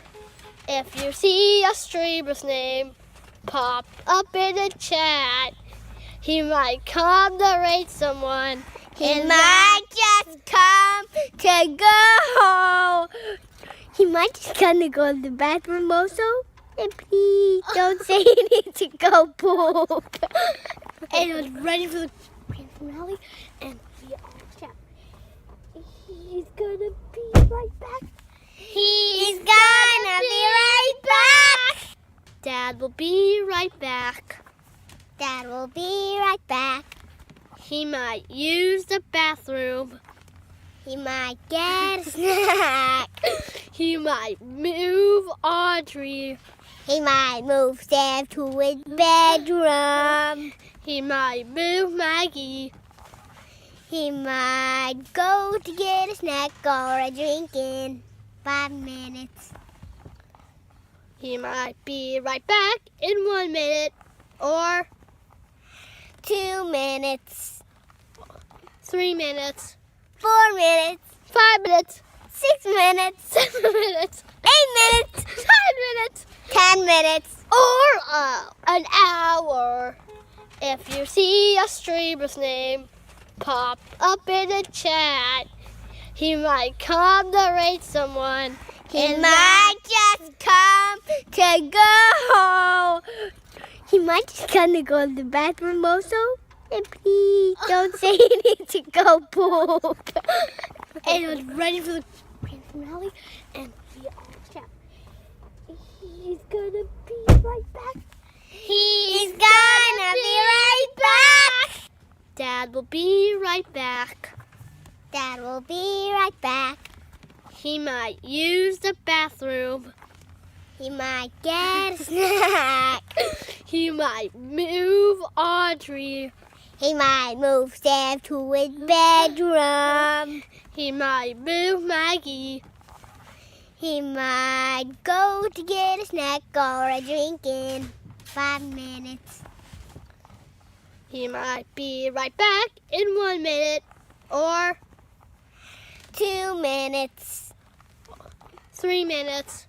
4 minutes. 5 minutes. 6 minutes. 7 minutes. 8 minutes. 9 minutes. 10 minutes. Or an hour. If you see a streamer's name pop up in the chat, he might come to rate someone. He might just come to go. He might just come to go to the bathroom also. And please don't say you need to go poop. And I'm back. Oh, mahalo for that. I appreciate that. My chat has told me that they will write if I ever get rid of that.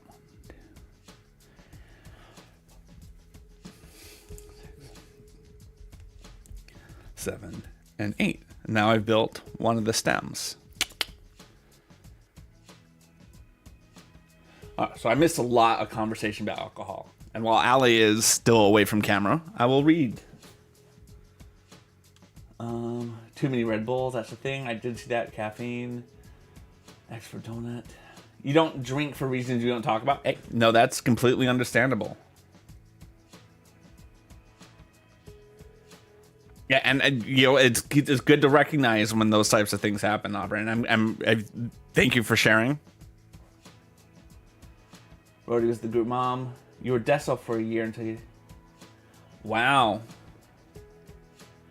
Yeah. It's weird, you know, just the way that people have that relationship with it. And what I've always found, ironically, is like... When I tell people I don't drink, there's always the question of why you don't drink.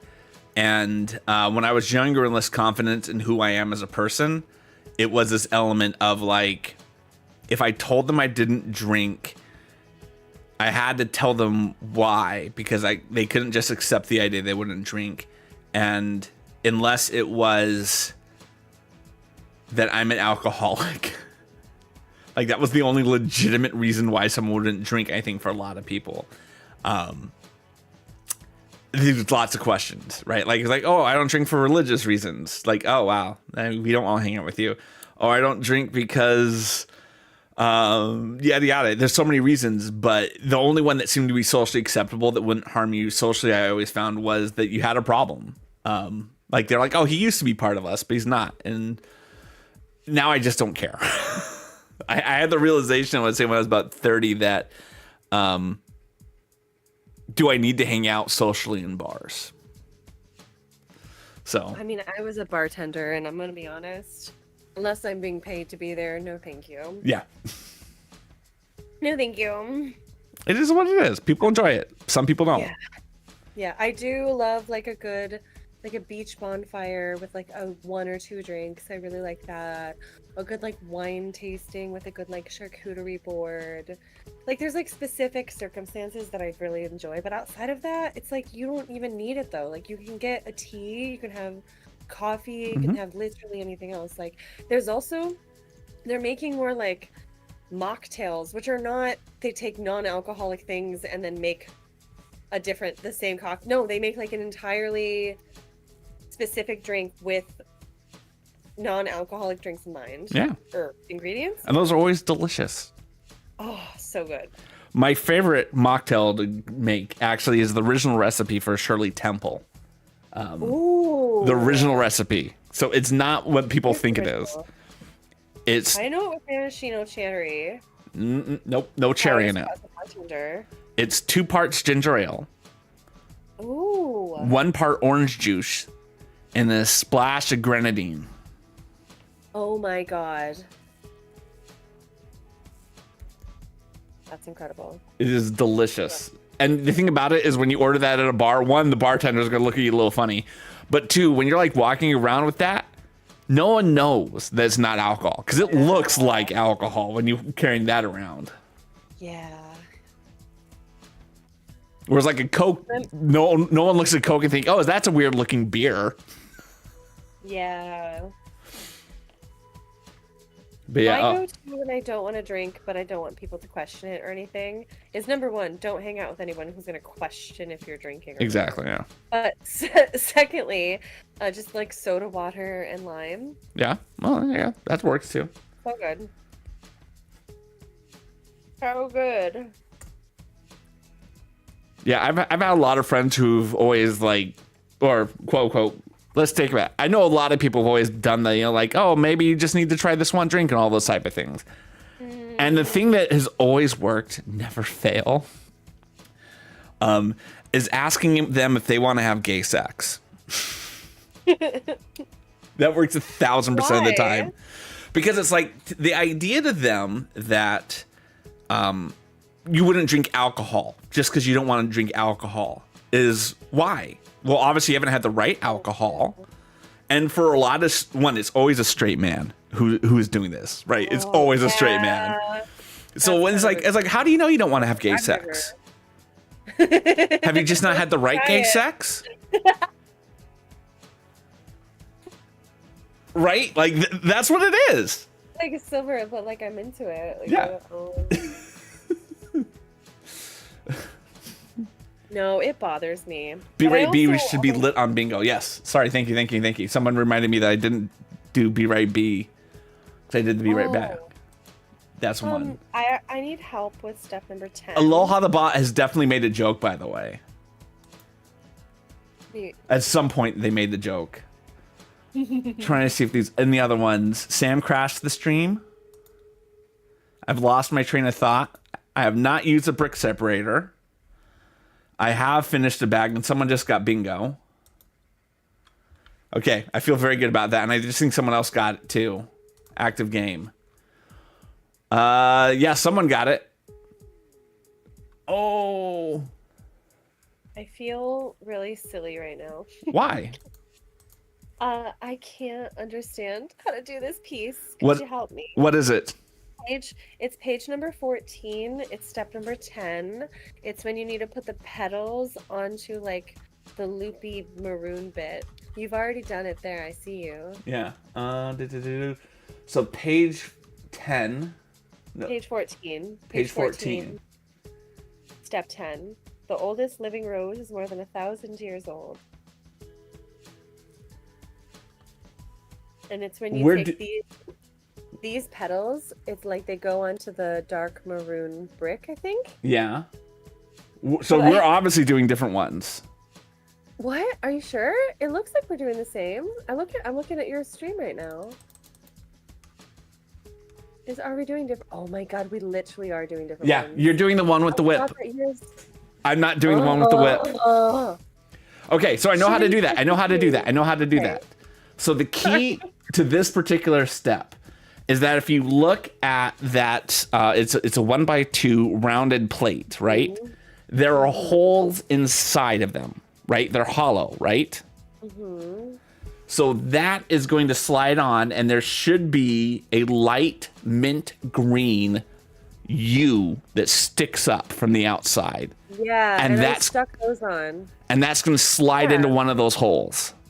Yeah, and so then the part that I'm struggling with, that I got on. So that part's done. So I got the loop. But what I'm struggling with is what should be easy is like this square brick. I take this and I clip it to that, but it doesn't fit. Oh, okay. Then yeah. I would say look back to make sure that you built it right. See where it's clicking. Where's the obstruction? Yeah. I can't believe it. I was like, I'm not confident we're doing the right one, but I'm having fun. Yeah, we're having fun. And this is one of those ones that, you don't need to do at the same time. Right? You just have to be building and having conversations. Yeah. And just to level set expectations, I'm going to end about 10 o'clock my time locally, okay? Yeah, sure. Yeah. Yeah. I figured it wouldn't be the end of the world. You would keep building after I'm done. Well, I do have to work at 6 o'clock in the morning tomorrow as my first day. Yeah. And I don't like to roll out of bed. Hey, tour guide Barbie made it to her destination, and the East German judge only gave her a 2.74 out of 5 stars for doing that. GG, Sarah. Sarah got a new job and starts tomorrow, has training for 1 week. Oof. Staying at her in-laws. That's exciting. It's great. Yeah, it will be. First day is always exciting. I haven't had a first day in a company in a long time. I don't even know how people do it with remote. I've never had a first day remote. This will be my first day remote. I mean, I had my first day when I was a remote employee, but I'd already worked there for 2 years. So yeah, same.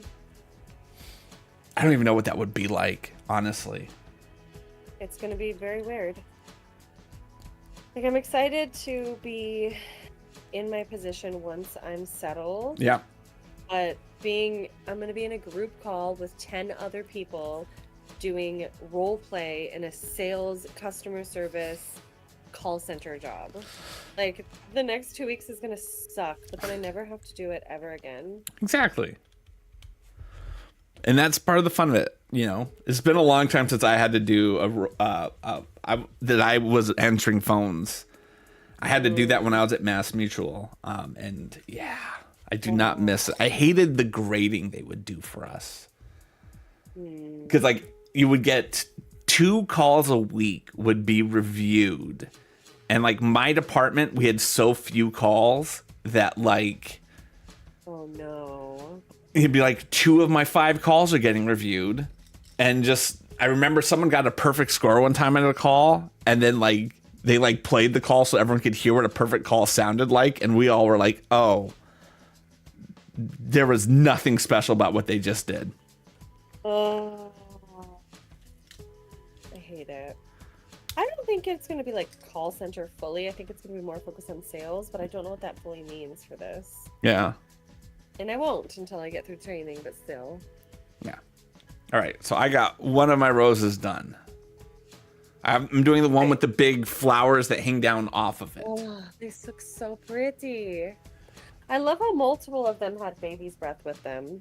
Yeah. Or whatever they're called. Avra, we've never had this scenario happen before where someone has already had a sub and then won. I don't know what happens. Do you want? We can give you a person on the on the board if you want. We'll open a Lego minifigure. I figure that's like the second biggest gift we have, or prize that we have.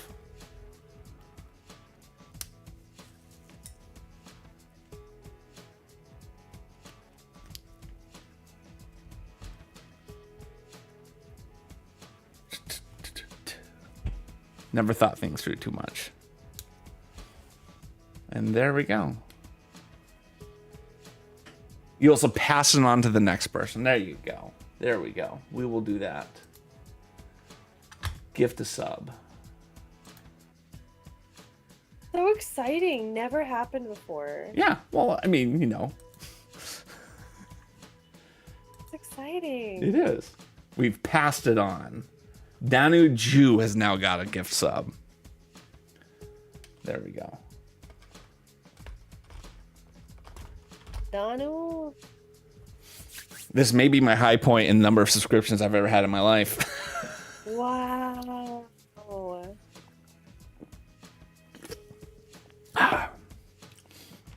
Well, for the longest time, I didn't want subscriptions, and I actively told people, please don't subscribe. So I think so many people in my community are used to not doing them.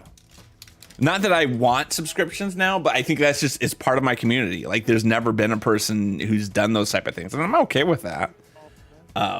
It's just, it's one of those interesting parts about Twitch for me. I mean, it's because it's not really common. Like, I mean, I've streamed every day for like 5 years, and I've streamed 24/7 for 100 days, but I don't really get that many subscriptions. But like, what makes it, what has kept me able to like be financially supported from Twitch was from the ad revenue. Yeah. Well, you still get the ad revenue if they sub, correct? So if someone has Turbo, it still counts like they watch the ad, but they don't actually have to actually watch the ad. Yes, I have Turbo. Yeah. Yeah. And then if someone is subscribed and then view, it just counts as general viewership, but you get more for, I can't remember what it's called right now. Huh. Interesting. But it's like basically the cost per view is different.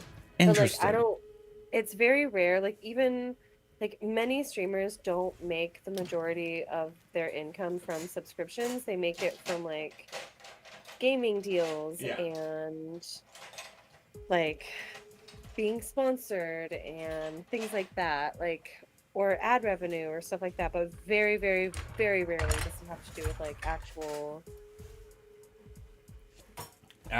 Yeah.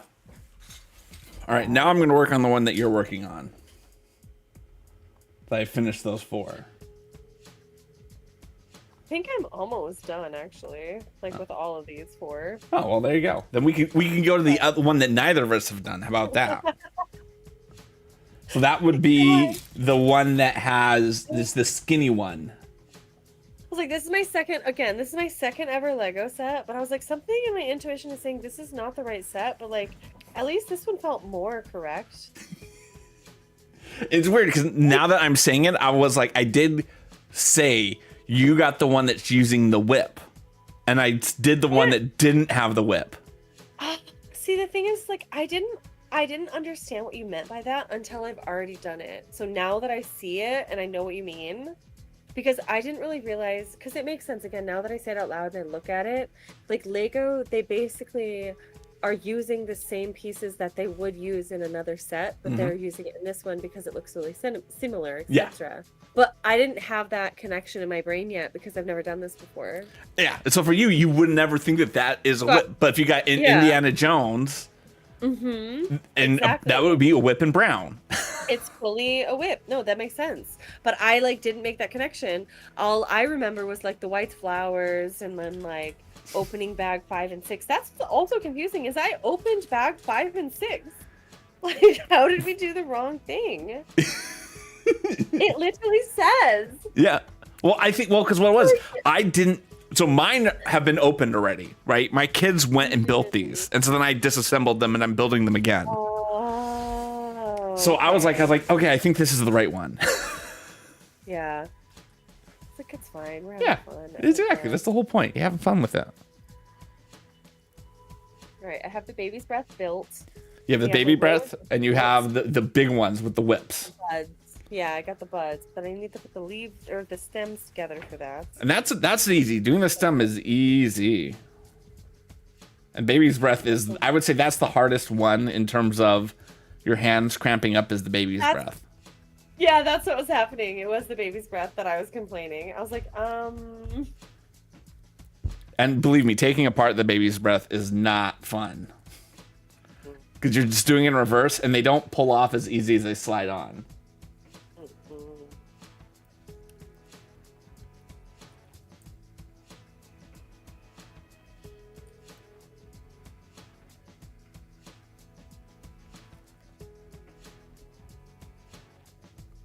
Yeah.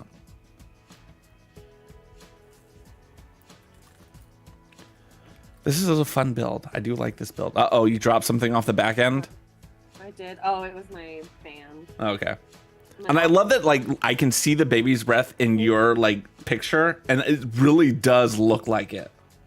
It looks like baby's breath. It's like I can't find the button for this lamp. Uh-oh. My old lady eyes need light. Well, you're not at your normal stream table. That's the difference. That's the difference. Yeah. Okay. Did it go that way? It was this, yeah? My fan? Okay, yeah. Okay, great. I was like, was it a piece? Everything looks good. Okay. Thank you so much. You got it. Everything's fine. Everything's fine. It's fine. We're cool. Everything's chilling. Yeah. All right. And then we got that last one there. I love springtime, but I can always tell when like flowers are blooming because I get really congested. Like I love the springtime. It's so great. this is how I feel right now. We haven't gotten spring yet. We've been having what people here call false spring. Interesting. But it's not spring yet because we have 2 flowering trees on our property.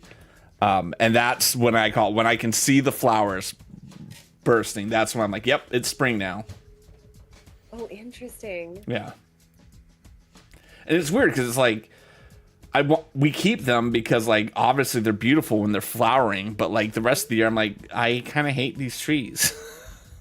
Yeah. We have a lot of flowering trees here in Seattle, but I can always tell when things are blooming because I just feel like my eyes are puffy. Yeah. I'm happy. It's beautiful, but whew. And also we get there's so much pollen in the air when it's spring. Like our cars are like have this like yellow tint to them. I've seen photos of this. That's crazy. It is so much pollen. That again, California does not have pollen like that. No, Washington doesn't really. Sometimes the cottonwood trees will like get extra fuzzy, but that's about it. It's funny because my mom's side of the family, they immigrated to New England, and then they went to Arizona because my grandfather had breathing problems. So they wanted to go where the air was dry, and here I am coming right back here, dealing with it.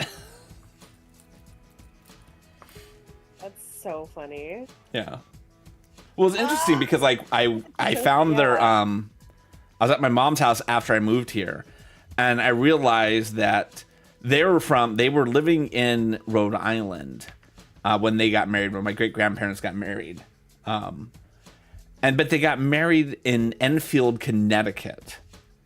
And we can't figure out why they got married in Enfield, Connecticut. But Enfield, Connecticut is very close to where I live. And it's like, I don't live near Rhode Island. So it's one of those things. It's like, was Enfield like the Niagara Falls of Rhode Island? Like, were people like, we should get married? Enfield, Connecticut.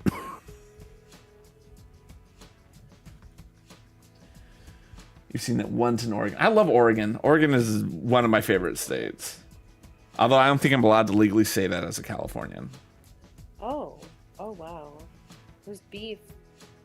Well, I would say it's not so much beef, but it's more just like we had to hate one state and we just picked collectively, we agreed it would be Oregon.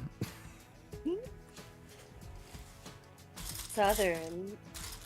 Gaither, how was tabletop? I'm from Oakland. So yes, Northern California. What? I didn't know you were from Oakland. I'm so sorry. It's all right. Yeah, I'm from Oakland, city that's smoking. Wow. For some reason, I thought that you were from like San Francisco or something. So I went to San Francisco State University. Oh, okay. And unless someone really knows the Bay Area, I often will tell people that I'm from near San Francisco. Yeah. But if it's like, there are times where I'll be like, no, I'm from Oakland. I'm blunt about it. Like, nope, I'm not going to get pigeonholed into it. Oregonians hate Californians because they moved to Oregon to get away from California to get up. Yep, nope, that is something we definitely will do to you guys. Same in Washington. All the bad drivers are literally from California. Yep. We moved there. It's your fault for letting it be cheap there. That was the first mistake you guys made. If you'd only been more expensive earlier, huh? As a reminder, I live in a 180 square foot apartment. This camera is half of my apartment, and I pay $1,500 a month. We did not make it cheap. It was cheap, and then we moved there because it was cheaper. But yeah, no, it's insane how expensive things are getting, and it just, it's one of those things that just it just is gonna get worse. It's just unless it's supply and demand though. I don't agree with it's like something that. So this past summer I worked in kind of like the tourist industry, and something that really bothered me was like there was this lady who was, I think she was like 68. She was close to 70, but she wasn't quite 70. And in the same breath, she was complaining about homeless people while also complaining about how there were subdivisions, aka homes, being built near her.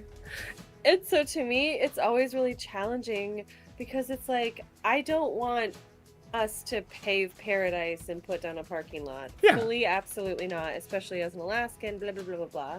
But, I mean, like, we have to build, like, apartment complexes. Like, I would not mind to live in something like this for the rest of my life for maybe, like, $1,000. Like, I'm paying out for a hotel room, and I like it, but geez. Yeah. Geez.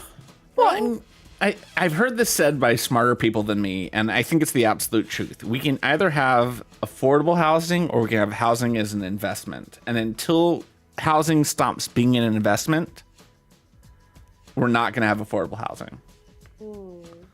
I don't know if I just feel like from my perspective, it just feels like we just need a few more just kind of apartments. It's just supply and demand. It's like we have too many people that need homes and there aren't enough homes available. I do think supply and demand plays into it some degree, but I think the thing that really hampers it is when people have lots of expendable income and they're looking for that side, easy, passive income. Buying a house and renting it out is what a lot of people go to, right? And that's just what you end up having. And just rinse and repeats over and over and over again.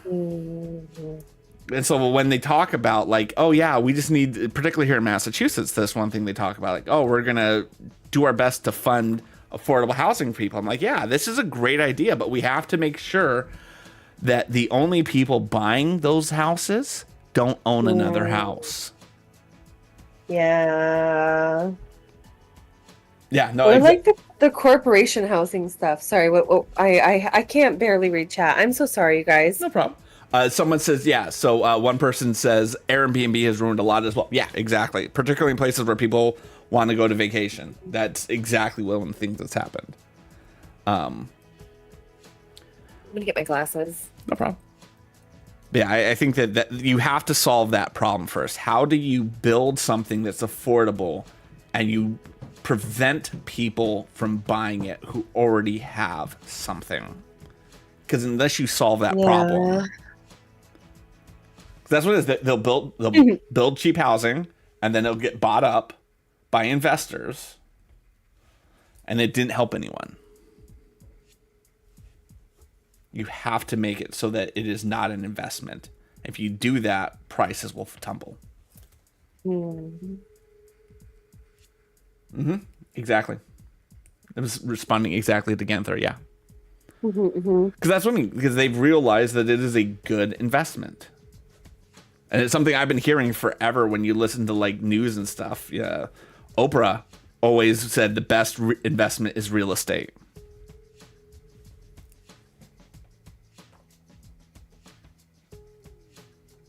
Oh.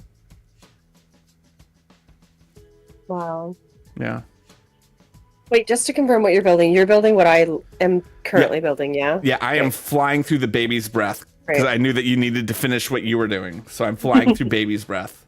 I just finished the stems, and I think that means I finished the set. Yes. Like this bag? How do I refer to this little segment? So there's some controversy in the LEGO community about how you would refer to it. Oh my goodness. Drama. Well, okay. So people will refer to it as I've built bag number 4. Ah, okay. And for a long time, a lot of people didn't like that terminology because you will see it in some bigger sets. You have 4 bag 4s. You won't have one bag 4. They're getting better about not doing that to people. So those people generally will call it stages. This is stage 4. There are 4 bags in stage 4, 3 bags in stage 2.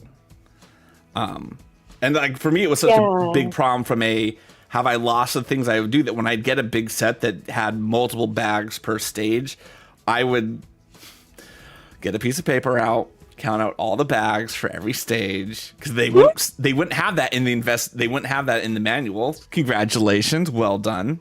And then I'd write it down so I would know how many bags I need to find. Interesting. No. Rhodey wrote a novel. Rhodey. Yeah.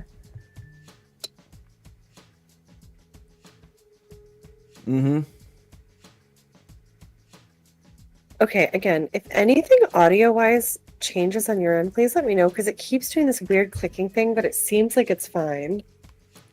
Yeah. Just an awful sound for me, but as long as you're not hearing it, it's fine. Yeah. I just got the update from my wife about where everyone is sleeping tonight. Okay. All right. It was mostly about who has the dog tonight.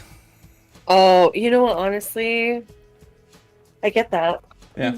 Who gets the dog tonight? Which kid is it going to be? Roll D20 or something. That's what I would do. If I had a kid / multiple children, I literally would leave it to dice. For stuff like that, I'd be like, listen, leave it to the RNG gods. All right, so you're working on which bag number? Bag number 1 now? Because you just finished those flowers. I don't know. That's what I was going to ask you. I would say I should do... bag number 1 as the one I would go to. Yeah, so the one that we haven't done is what I would say is booklet number 1. So Correct. the way that... So as someone who is not a LEGO person, well, I am a LEGO person. This is my second set. Yeah. This one, I would say, is like, we have 1, 2, 3. Yeah. And I just finished 3. This is 3. Yes. And that was bag 5 and 6. Correct. And then we now have 2 booklets. This one I know you have not done. So I know that I'm focusing on 2. And then I open it up. And you see a bunch of pages about the design of the thing. Yes.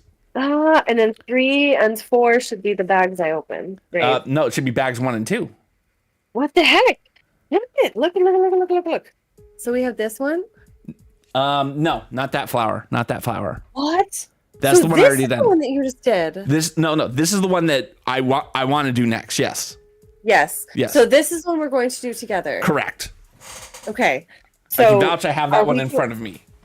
Okay. I thought I was gonna like catch up with you since I had just we did the opposite. Okay. Yeah, we did the opposite. Now we're meeting in the middle and we're gonna do this one together.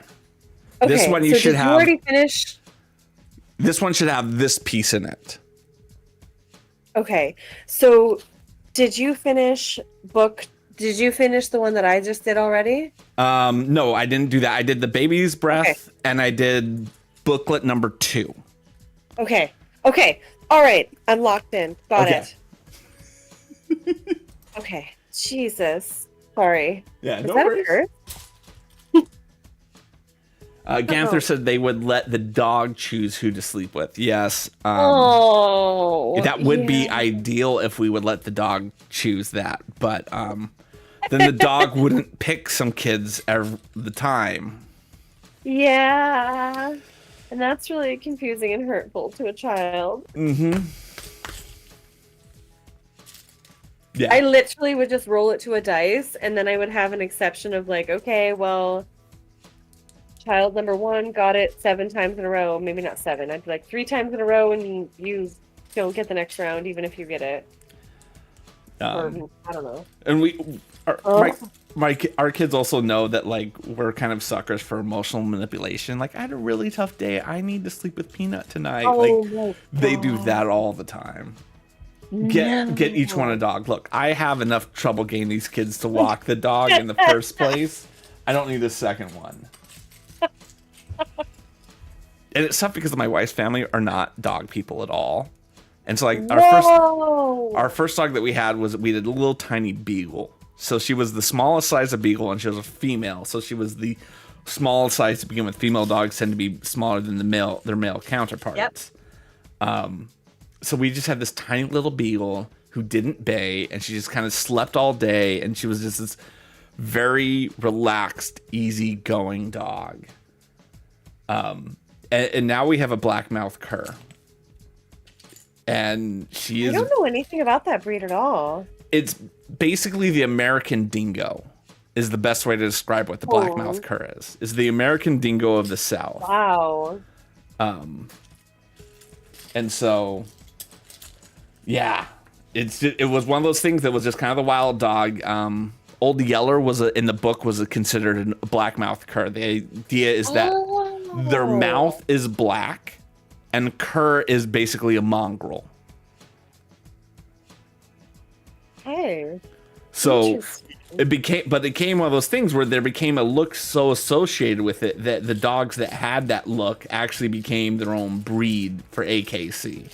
It's a very interesting. Wow. But yeah, when you think about the root of the name, is dog with a black mouth that's a mongrel. That's what a black mouth cur is. Wow. Yes. That was your second dog? The dog we currently have now, her name is Peanut. She's a black mouth cur. And Same roadie. I feel lied to. Well, yeah. The book is different from the movie. And I think in the movie she's considered a black mouth cur, because I think at one point someone calls her a cur. But they went with a golden lab for the dog. Right. So they went for the aesthetically pleasing dog as opposed to the accurate dog. Wow. Yeah, that's I our. thought it would have had to do with training, but at the same time, it sounds like they're pretty intelligent dogs in general. She's a very well-behaved dog. She's smarter than our beagle ever was. She picks up things very quickly. She's very instinctual. And that's what we like about her. But we went from a dog who could like sniff a peanut butter sandwich 5 miles away to a dog that's like, there, that's the crumb. No, there. No, keep going. You'll get there. Oh my God. Oh no. But she's Oh, so good no. at so many other things. Just Oh no. not the things that we were used to. Oh. See, I feel that way with Luna, but cats don't have good nearsightedness, so it makes sense why I'm like, no, it's here, Luna, just smell. But that's so sad. Yeah. Yeah, we love our Peanut. She's such a good dog. We got so lucky to get another dog that's very well behaved and really treats the kids well and lets the kids do the things that kids like to do to dogs that make you go, please do not get mad at the kids' dog. Just recognize they're tiny humans who do not make the best decisions in life. Mood. Yes. Absolute mood. Although it's funny, when we went to adopt it, we had to watch all these videos about how it's not always the dog's fault, right? You have to make sure your kids act well, because we had kids and they were like, whoa, you have kids? We don't want we don't want your kids to screw up the dog adoption. Oh, interesting. 'Cause, I mean, Well, I guess it's because like dogs could be put down if people aren't correct with them. I think it's also an element, and we kind of dealt with that a little bit when we first got Peanut. You know, Sam was terrified of her. What? Whoa! Yeah, Why? because she was a lot more hyperactive than the Beagle that we had, and she was jumping up. And even when we first got her, she was bigger than the Beagle, and now she's 4 or 5 times the size of her. But he was scared of her. Like, he wouldn't come into the room with her. He was like jumping up on the counter to get away from her, and I was having this feelings of like, we have to get this dog back. We can't. We can't. A piece just rolled on the floor. Oh, wait, that is Craw drops a piece on the floor. Oh! Bingo! No, I don't have any. I don't know if I didn't see anyone got it. Aloha Crawl dropped a piece on the floor, chat. Although I've gotten a second bingo on my thing. I'm just not going to do it because I've already won. I'm going for blackout bingo at this point. You're winning. Hat trick. When's the third? Exactly. But yeah, and so I do recognize that, because at the end of the day, if we have to decide between our kids and the dog, because we Obviously the dog. Yes. And so I think, the agencies, when they're talking about adopting to families, that is something they're very cognizant of. About, hey, let's make sure that your kids do the things to give this dog the best opportunity. Because if they're abusing the dog, and not abusing it like they're not beating it, but if like they're just not reading how the dog wants to be treated, the kids can do stuff. There's this video that I'll share in your Discord later, but it's of this kid. He's probably like, there's no way he's older than 12 years old. He's probably between like 9 and 12 years old.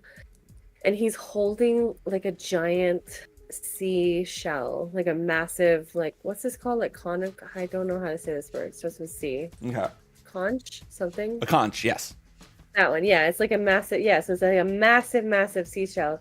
So he's like holding it in front of the camera, and all of a sudden the snail comes out of this seashell.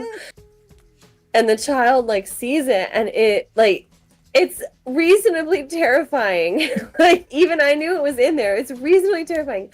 So this boy starts screaming in terror. You could tell he's so freaking terrified. He's like losing his mind. But this sweet little soul turns around and he's again, I can't recap this properly, but like he's like screaming in terror, and he turns around and sprints back towards the water to gently place this back into the water as he's like screaming in terror. I'm like, oh my god, that is a beautiful human to be in your, like, you are losing your mind, and to care enough about like another living creature to be like, I'm not gonna throw it. Like, I wouldn't throw it. I love animals so much. I might have thrown that. I feel like I was expecting him to like throw it and run away, but he like had enough of a mindset to like carry it back to the ocean and gently put it back. It was so sweet. I will share it later. No, that's good. It's like 12 seconds, but I'm like, but it's so funny and so sweet because he's losing his mind. Oh yeah. Reasonably. There's an alien in a shell he was holding. Like, what do you want him to do? Conch shells. It kind of reminds me of like, I loved climbing trees when I was a kid. Mm-hmm. I lived in trees basically. And then it was like one day I woke up and realized there were spiders everywhere in trees. Yeah. And it was like one day I just realized it or something. You didn't know they were there in the first place. You're like, oh, there's spiders here. Oh, that video, right, Randy? It's okay, weird. I don't even think about spiders and trees, honestly. I don't like. I never. I mean, obviously they're there. Nope, it was just I still love it to this day, but every once in a while it'll sneak into my brain and then I can't do it anymore. Well, you gotta go, bye. Gosh, I feel so congested. I opened the window as part of the problem because I wanted fresh air, so that's my fault. Yeah, my window does open in here, but yeah, to get to that window, I've got to move a lot of stuff. So I've just accepted that I'm not opening the window in this room ever. No, it's right there. Yeah, well, I have to climb over the table behind me, then move a bunch of stuff that's on the ledge in front of it. I mean, it's your standard basement window, right?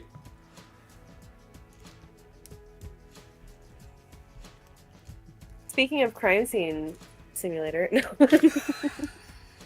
There's a basement window in it. That's what it just reminded me of. Yeah. God, I love basement windows. I don't. What do you love about them? I love how they, for no reason at all, are more expensive to install than other windows. Oh, it's because you probably have to like seal it or something, yeah? Like for humidity. You should seal your windows no matter where they are. Like, interesting. There's no additional? I think it's just. Yeah, I mean, we were trying to get someone to give us some quotes on how to do the window, and yeah, just places were wanting to charge us more per window for the basement casement windows than for like the upstairs windows, and it was so bad that like I was getting to the point where I was going to research and do it myself. Wow. What did you end up doing in the end? So we have a contractor that we had generally been very good with us in terms of offering us reasonable prices on things. And we had him finish parts of the basement and install a hatchway. When you say, sorry, I'm not a homeowner. So it's like when you say general contractor, it means like you hired someone to build a deck for you and then they did that, and then or like you were like, I need this outlet replaced or something. Is that what this means? Yeah, so like if we wanted if we knew we just needed an electrician, we would just talk to an electrician. The general contractor, the concept is, in my mind, someone who can do everything. And if they can't do it, they know who to hire to do the thing for you. Right, like we wanted to add a hatchway to our basement so that we could walk out of the project manager as well. It's a project manager. It's a project manager. Yes, that's what he is. Oh, that's so nice. Okay, that's lovely. I'm sorry you had to do that, but wow. Yeah, and so he was one of those things where he offered it was one of those prices where we were like, "Are you sure you're not making enough money off of us on this?" Yeah. Wow. Yeah, so Genther is saying it on time. Basement windows installation costs more to factors like the excavation, accessibility challenges, and the need for specialized knowledge to ensure proper installation and safety, especially for an egress windows. Yeah. Thank you for reading that. Thank you guys so much. Yeah. My brain actually, I feel like I'm a pretty good multitasker, but there is something about my brain being hyper-focused with this and listening to you, and I'm really sorry. I feel like I've neglected chat completely, and I'm very grateful for all of you being here. But I'm just like, I'm so focused. I'm having a great time, but I fully realize that I don't think I can read right now. I'm that way when I'm playing Among Us. Like, I've on the top of my screen, I've got this message that rotates that says like, "Oh, these are the top chatters of the last month." That's what it normally says. But during Among Us, it's like, Craw can't read chat right now. He's playing Among Us. No, and it's like I'm seeing snipping points here and there, so I'm having such a good time. I'm just I'm feeling like a bad streamer from like a chat perspective. So I'm really grateful to like Aloha Crow for recapping, for paying attention, for all of you repeating, etc. Because I'm having such a good time. Yeah, I am. Well, it's one of those things I've often talked about with the difference between small streamers and large streamers. Is small streamers, and I'm not meaning small as in they're minutes, but you get used to the idea that you can read. Can you clarify that? What does this mean? Because I think I'm a very small streamer as well. Like, so what do you think? So okay, I don't care. Like, let's fight. No, we're not fighting. So if you look at the grand scheme of things, yes, me and you are small streamers, right? Compared to Pokey, right? Yeah. Yeah. My average has never been above 10. Yeah. My average is usually around 5. Right. So like when I'm talking to people, usually, and this is the thing I've noticed, and I kind of just have accepted this as part of it.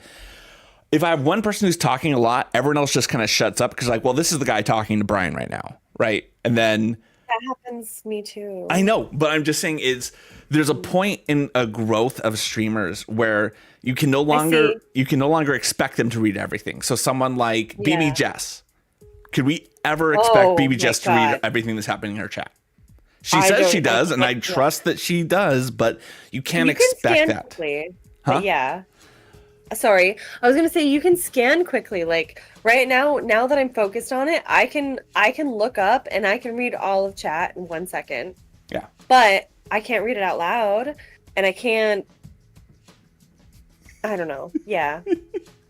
Sorry. No worries, but that's why I think about like the whole concept is when I think about large streamers, they have to accept the fact that they can't read every message. That you're now watching them, and the expectation is not there that you will get their message will be read by you. You know what I mean? It's that you are talking to the chat as opposed to talking to the streamer, and that's kind of the differentiating line between a small streamer and a large streamer.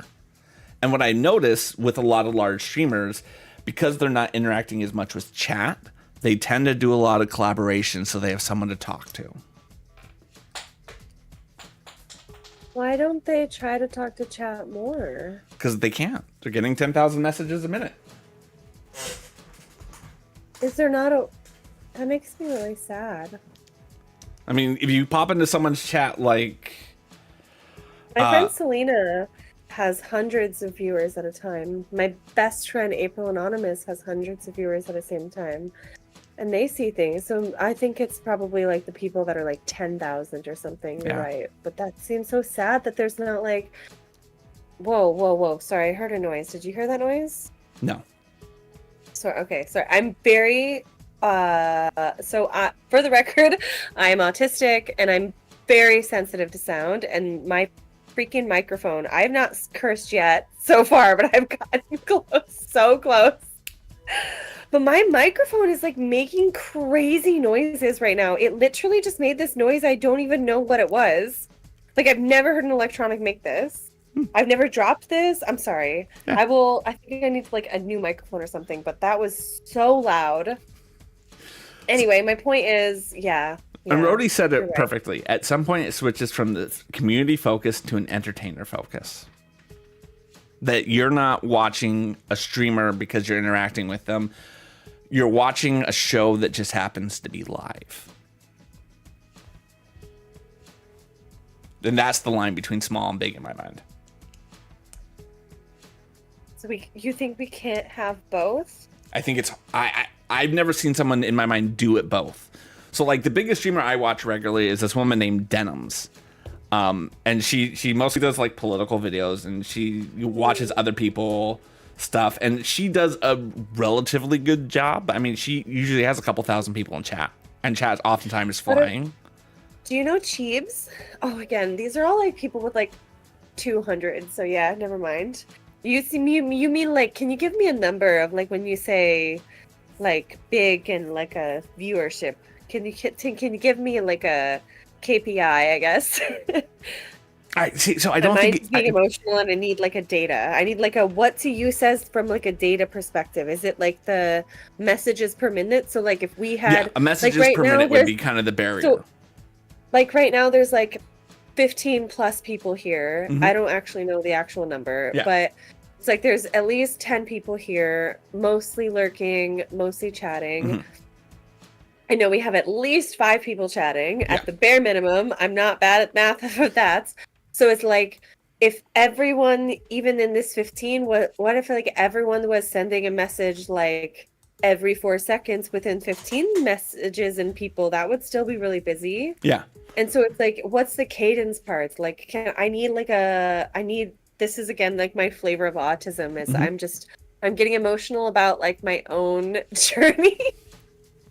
Because I'm nowhere close to that. But like, as you say this, I'm like, that sounds like something that like I would actively push against. Yeah. That sounds like I would actively like set up barriers and or tools that would, I don't know. And there's nothing wrong with that. There's nothing wrong with that. Yeah. You have to do what's best for you as a streamer more than anything else. Like that, it's the most important thing I think everyone who streams knows. Is you have to do what's best for you. But I also know, for instance, me, I would not be successful as a large streamer because I think the appeal of someone watching me, entertaining, paying attention to my streams is that you're hanging out and talking to a person that you happen to like, right? Yeah. And I've noticed that when I have a really popping chat, all my regulars are gone.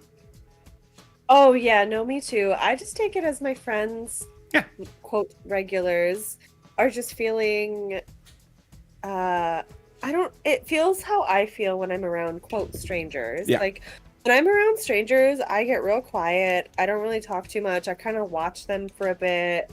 I kind of observe quietly. Mm-hmm. And I feel like I'm really loud on stream. But, like, in person, I think I'm very quiet until I'm not. I think this is like a pretty standard quiet person trope, but like it's kind of true. So like we're real quiet until we get comfortable with you, and then you can't get us to shut the freak up. It's funny because my wife very much is an introverted person, like, you know, and we'll go to things like we went to a wedding recently, and she didn't know anyone. I knew. Sorry, I am reading chat. I don't know if Aloha Craw is going to go back and reach, but I am reading both, and I'm listening, and I'm here. I'm sorry. Oh, was it something I missed? No. Okay. No, there's so much happening, and I'm just acknowledging that we will come back and we will read. Yeah. Tell me about your wife, and your wife is introverted. I didn't mean to interrupt. Yeah, no problem. So we went to a wedding where she knew no one. I knew the bride and the groom. I worked with the bride, and she was like, sorry. She was really concerned about going because she just didn't know anyone. Yeah. Mm-hmm. And the thing that I absolutely knew about her is, although I have no problems ever talking to someone I don't know, I knew by the end of the night she'd have a new best friend. Oh yeah, I mean, because she's really good at finding someone and then really connecting with them. Yeah, I think something that like kind of bothers me a little bit is that often people use introversion and social anxiety as synonyms. And while I do have social anxiety and while I am introverted, I don't feel like these things are necessarily the same thing. Yeah. But if I enjoy dinner, we will catch up and chat. And as someone who is very extroverted and has interesting anxiety, is to put it the best way, I probably do confuse them all. More often than I should. Yeah, so for me, the way that I would interpret the way that I feel about it is, as an introvert, even if I adore someone, I'm still so exhausted by the end of social interactions regardless. Yeah. Like, not not so much text. I've noticed like I've streamed a lot and I don't feel the same way when I can't hear and see someone. Do you know what I mean? Like when I can only read their words, it seems to like it's almost like a sensory thing. Like as I'm talking right now, I'm literally like making these connections, these epiphanies of like it's almost like a sensory thing where like right now I can see your body language and it's slightly delayed because of my freaking monitors. So it's like 7 seconds delayed. Like when I said freaking is when you smirked, it's like your cadence is like 6 seconds. And so, hi Stu, we will catch up on chat in a second. We're having good chats. I'm congested because I decided to open my window and flowers are blooming. Can you believe it? That's so gross. I know, the worst. Like blooms in the spring. Like honestly, I'm having the temperature's perfect. I'm having a great time. We're having a good conversation. Or whatever. My point is, I feel like as an introvert, I still need. I can have time with people in the same room, but please don't talk to me. It's like I stream 24/7, and if you tune in, this is before 24/7, but it's like if you tune in at like before sunrise, I actually just enjoy the concept of like humans being in the same room with me but not talking to me, and that seems so weird. And that's why you have emote only chat on. Exactly. I was like, we're just enjoying each other's energy. In my head, I'm like a tiny little, like in my brain, I'm like a tiny little like pop out window on your browser. Like, like it's not, I don't know. I hear you. I hear you entirely. I mean, it's one of those things for me. When I've popped into your stream in the morning and you're like asleep, I'll drop a couple of emotes so Allie knows I'm checking in on her. But I feel weird having the stream up when you're just sleeping. I just feel weird. I get it. No, I get it. But for I know you're okay with it. Like, I feel like from the way it feels in my soul is like I'm just like asleep on the chair in the living room, or like my bedroom door is left open and you walked past and like I went to you're going to the bathroom, or like you're like playing D&D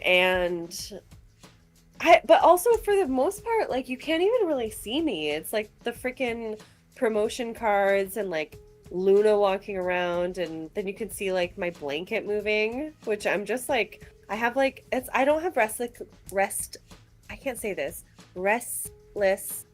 I don't know how to say this word. My legs need to move sometimes. I have a speech impediment, so I completely avoid some words sometimes, and that's why I sometimes say things weird sometimes. It's because the like middle of my mouth doesn't really work right. I hear you on that.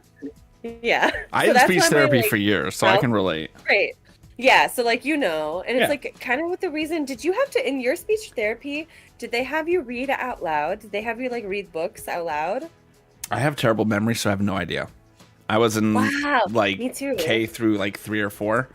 I've read some of the reports of what it was like when I was little, and evidently no one could understand me. I mumbled everything. My mom understood what I was saying, but it was a lot to come to just to get me so people could understand me. Wow.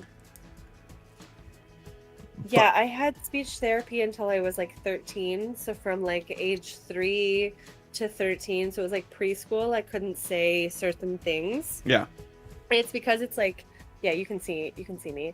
And so it's like if my hand is my tongue, just past the tip of my tongue until almost the back of my tongue, I feel nothing.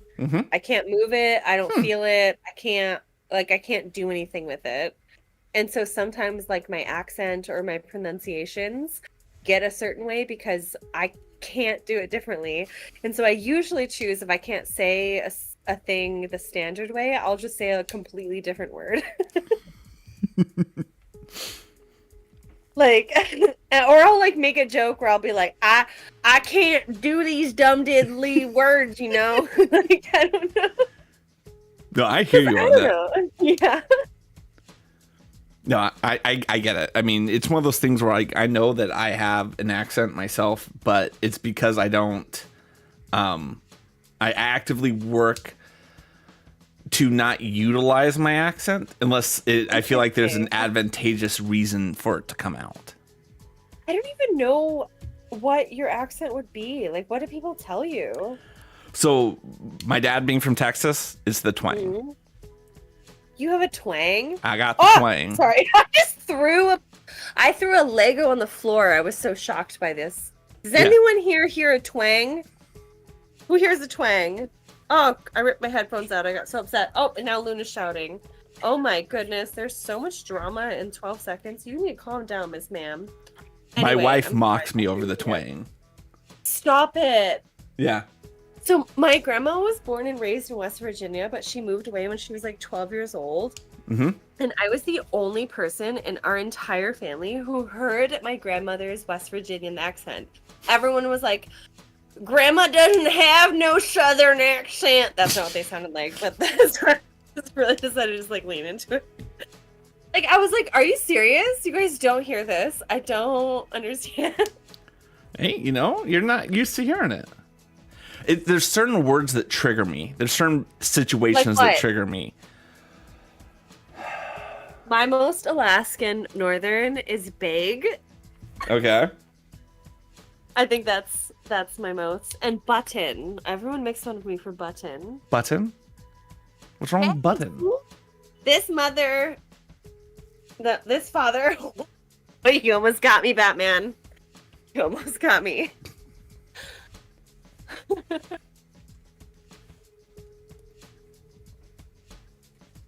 Randy says they hear the twang. You hear the twang.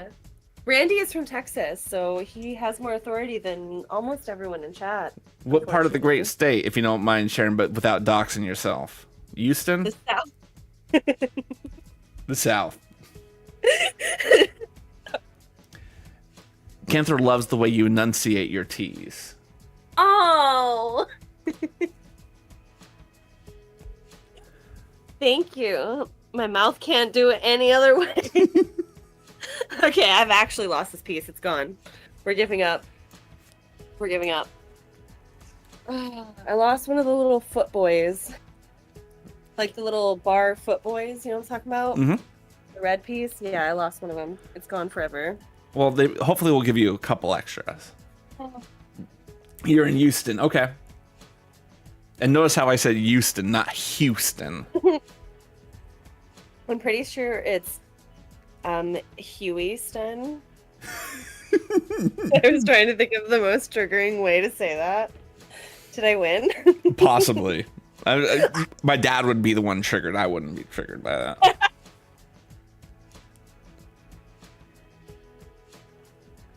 I love how they didn't give me any extra feet that I need. I'm sorry. Lego, don't cancel me. Don't cancel anyone. I just needed more feet, okay? Yeah, no, my wife always says that the twang really comes out when I'm meeting new people and I'm trying to make an impression. Interesting. And I think it's because I've found historically that people genuinely trust Southern accents. So you're manipulating them. Yeah, and I think so. I do it subconsciously. It's like, oh, I'm meeting someone new. Let's turn up a little bit. Let's have a little more fun with it. Oh, the part that I love and hate about mirroring neurons is when I really like something about someone, I will start to do it, and then I'm like annoyed with myself for mimicking it, but I like it, but I'm like... Yep, no, Panther's right. The Southern accent's considered friendly and folksy. It is so easy to disarm someone with a Southern accent. Bless your heart. Oh, that's so nice of you. What are you doing there? Come on now. I can't believe how much of, like, I lost the entire piece. So basically what happened is I was building... How do I even refer to the step? So you have a green piece and you put red pieces on it. Yeah, so you're making the stems. Well, I feel like I'm making the bud. I thought I was making the bud. Yeah. If you're doing the green piece with the red piece, you are most likely working on the stems at that point. Okay. It's like lime green and then dark green and then red. Okay, so the lime green, you were much earlier in this then. You would be towards the beginning. Yeah. Okay. Yeah. Yeah. So one of the green pieces, like the entire 3-piece set, I dropped into the void. Oblivion. And I'll probably find it tomorrow. So I think we just have to give up on one bud, and then we can do 3 out of 4. Yeah, you can do 3 out of 4. That'll be fine. No. Okay. Okay. I'm fine. It's not a Lego stream if you don't cry at least once, right? Of course, that's the rule. That is absolutely the rule. You have to cry in a Lego stream. Okay, great. Perfect. We're on track. Yeah, you're doing fine. Have you ever seen people speaking Japanese with a southern accent? I have not seen that. That is interesting. Sorry, who said? Oh my God, Randy. I was like, who said that? Would you like to hear me speak Japanese with a southern accent? I would love to hear you speak Japanese with a southern accent. I will do it if anyone gives Aloha Crawl 1 sub. So if you go to no Aloha subs. Crawl's channel Give her a and sub. give him one sub. Give Ali a sub, not me. I will gift him the gift of hearing an American with a southern accent speaking Japanese.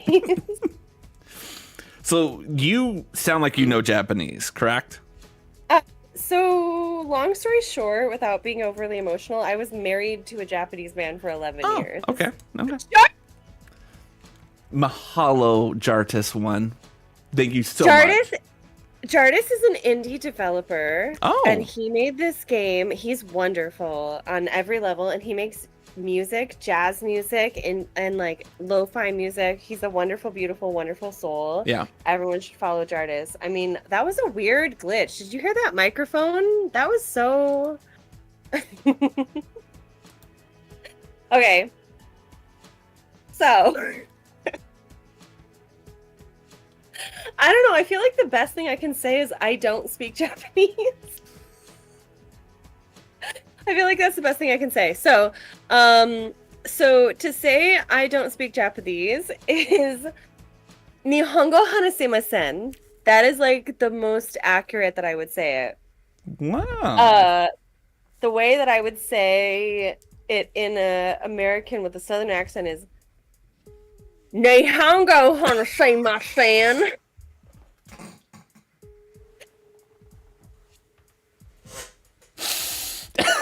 Yeah.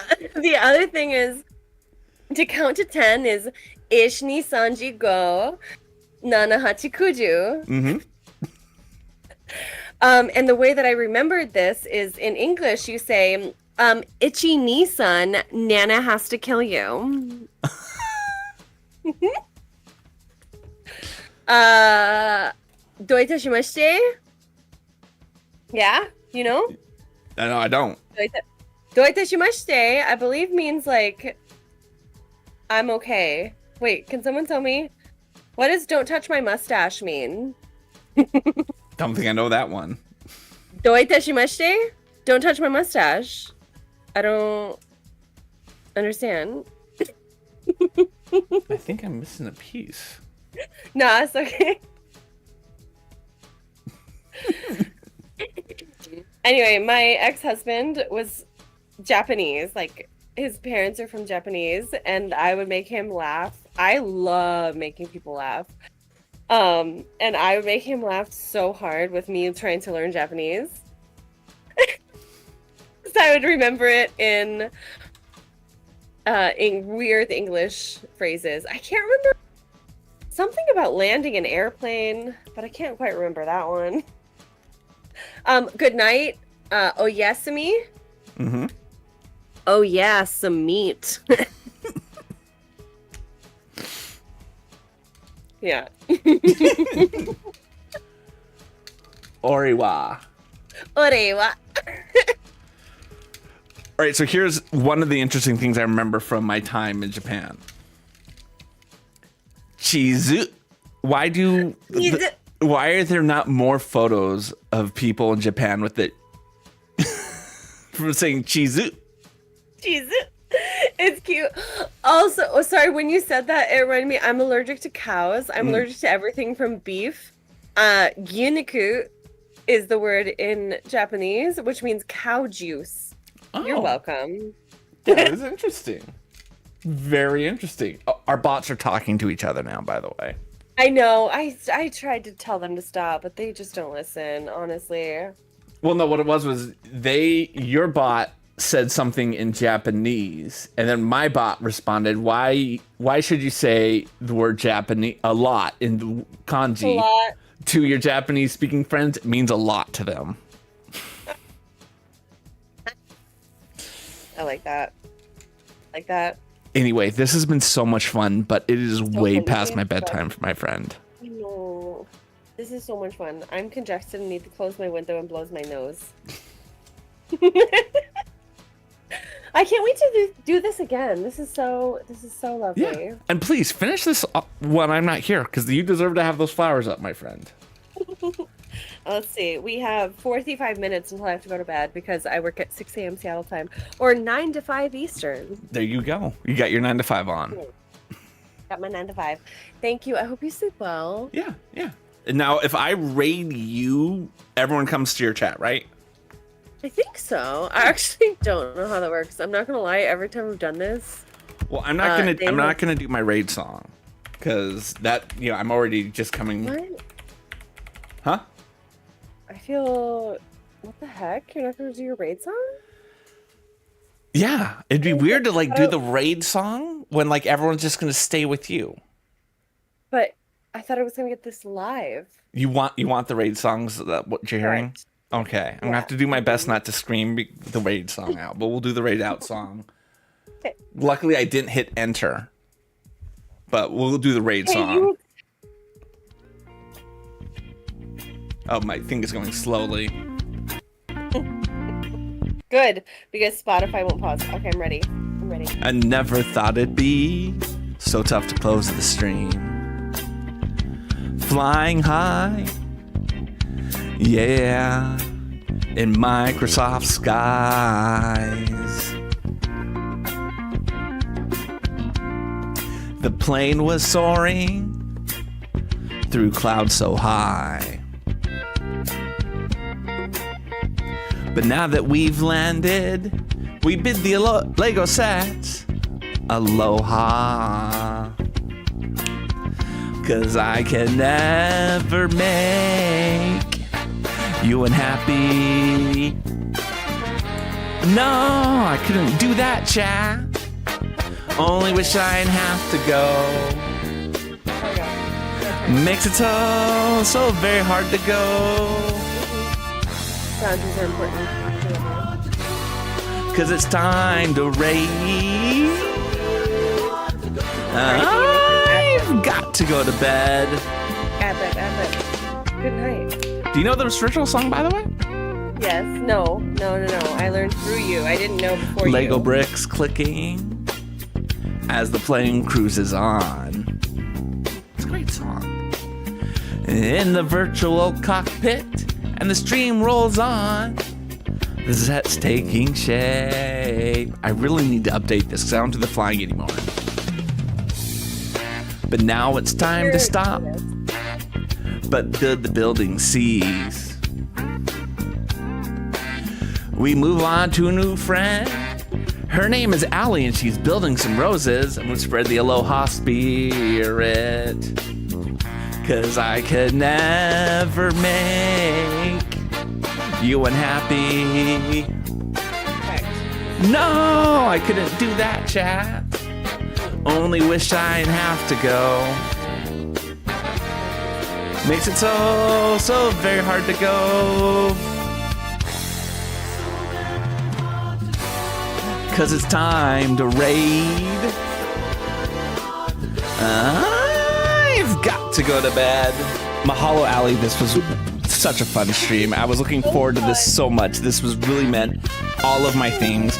For all of my new friends, I'll be back on Friday. We're playing Among Us, and I'll be back next Sunday to build some more Lego. So I hope you enjoy and have yourself a wonderful week.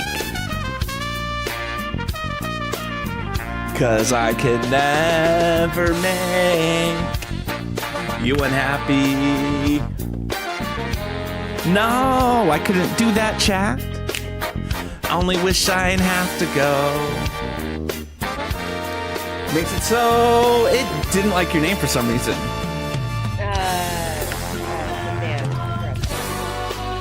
Time to raid. I'm taking your name literally from the thing.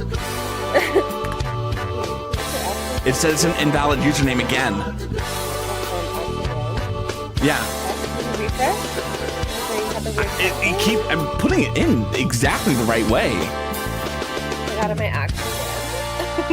All right, we're gonna try it like this time without the at. Let's see if that makes a difference. It shouldn't make a difference. Like, what the heck? I don't know. I've been in. I use the at all the time. Yeah, sometimes it's cranky. Yeah, well, there it goes. Well, there's the whole song. No, they just decided to make us seem like boomers. We can do all of this perfectly. How dare you? Yes, I'm a Gen X. I'm not a boomer, but yes. Mahalo, my friend. This was a lot of fun. Yeah, this is great. Yes, we'll do it again. So I hope so. Okay. Super well. All right. Bye. Bye. But I can't hang up. You have to hang up on me. I know. I hate it. I'm sorry. I know. Well, I hit the raid button, and now I can hang up on you.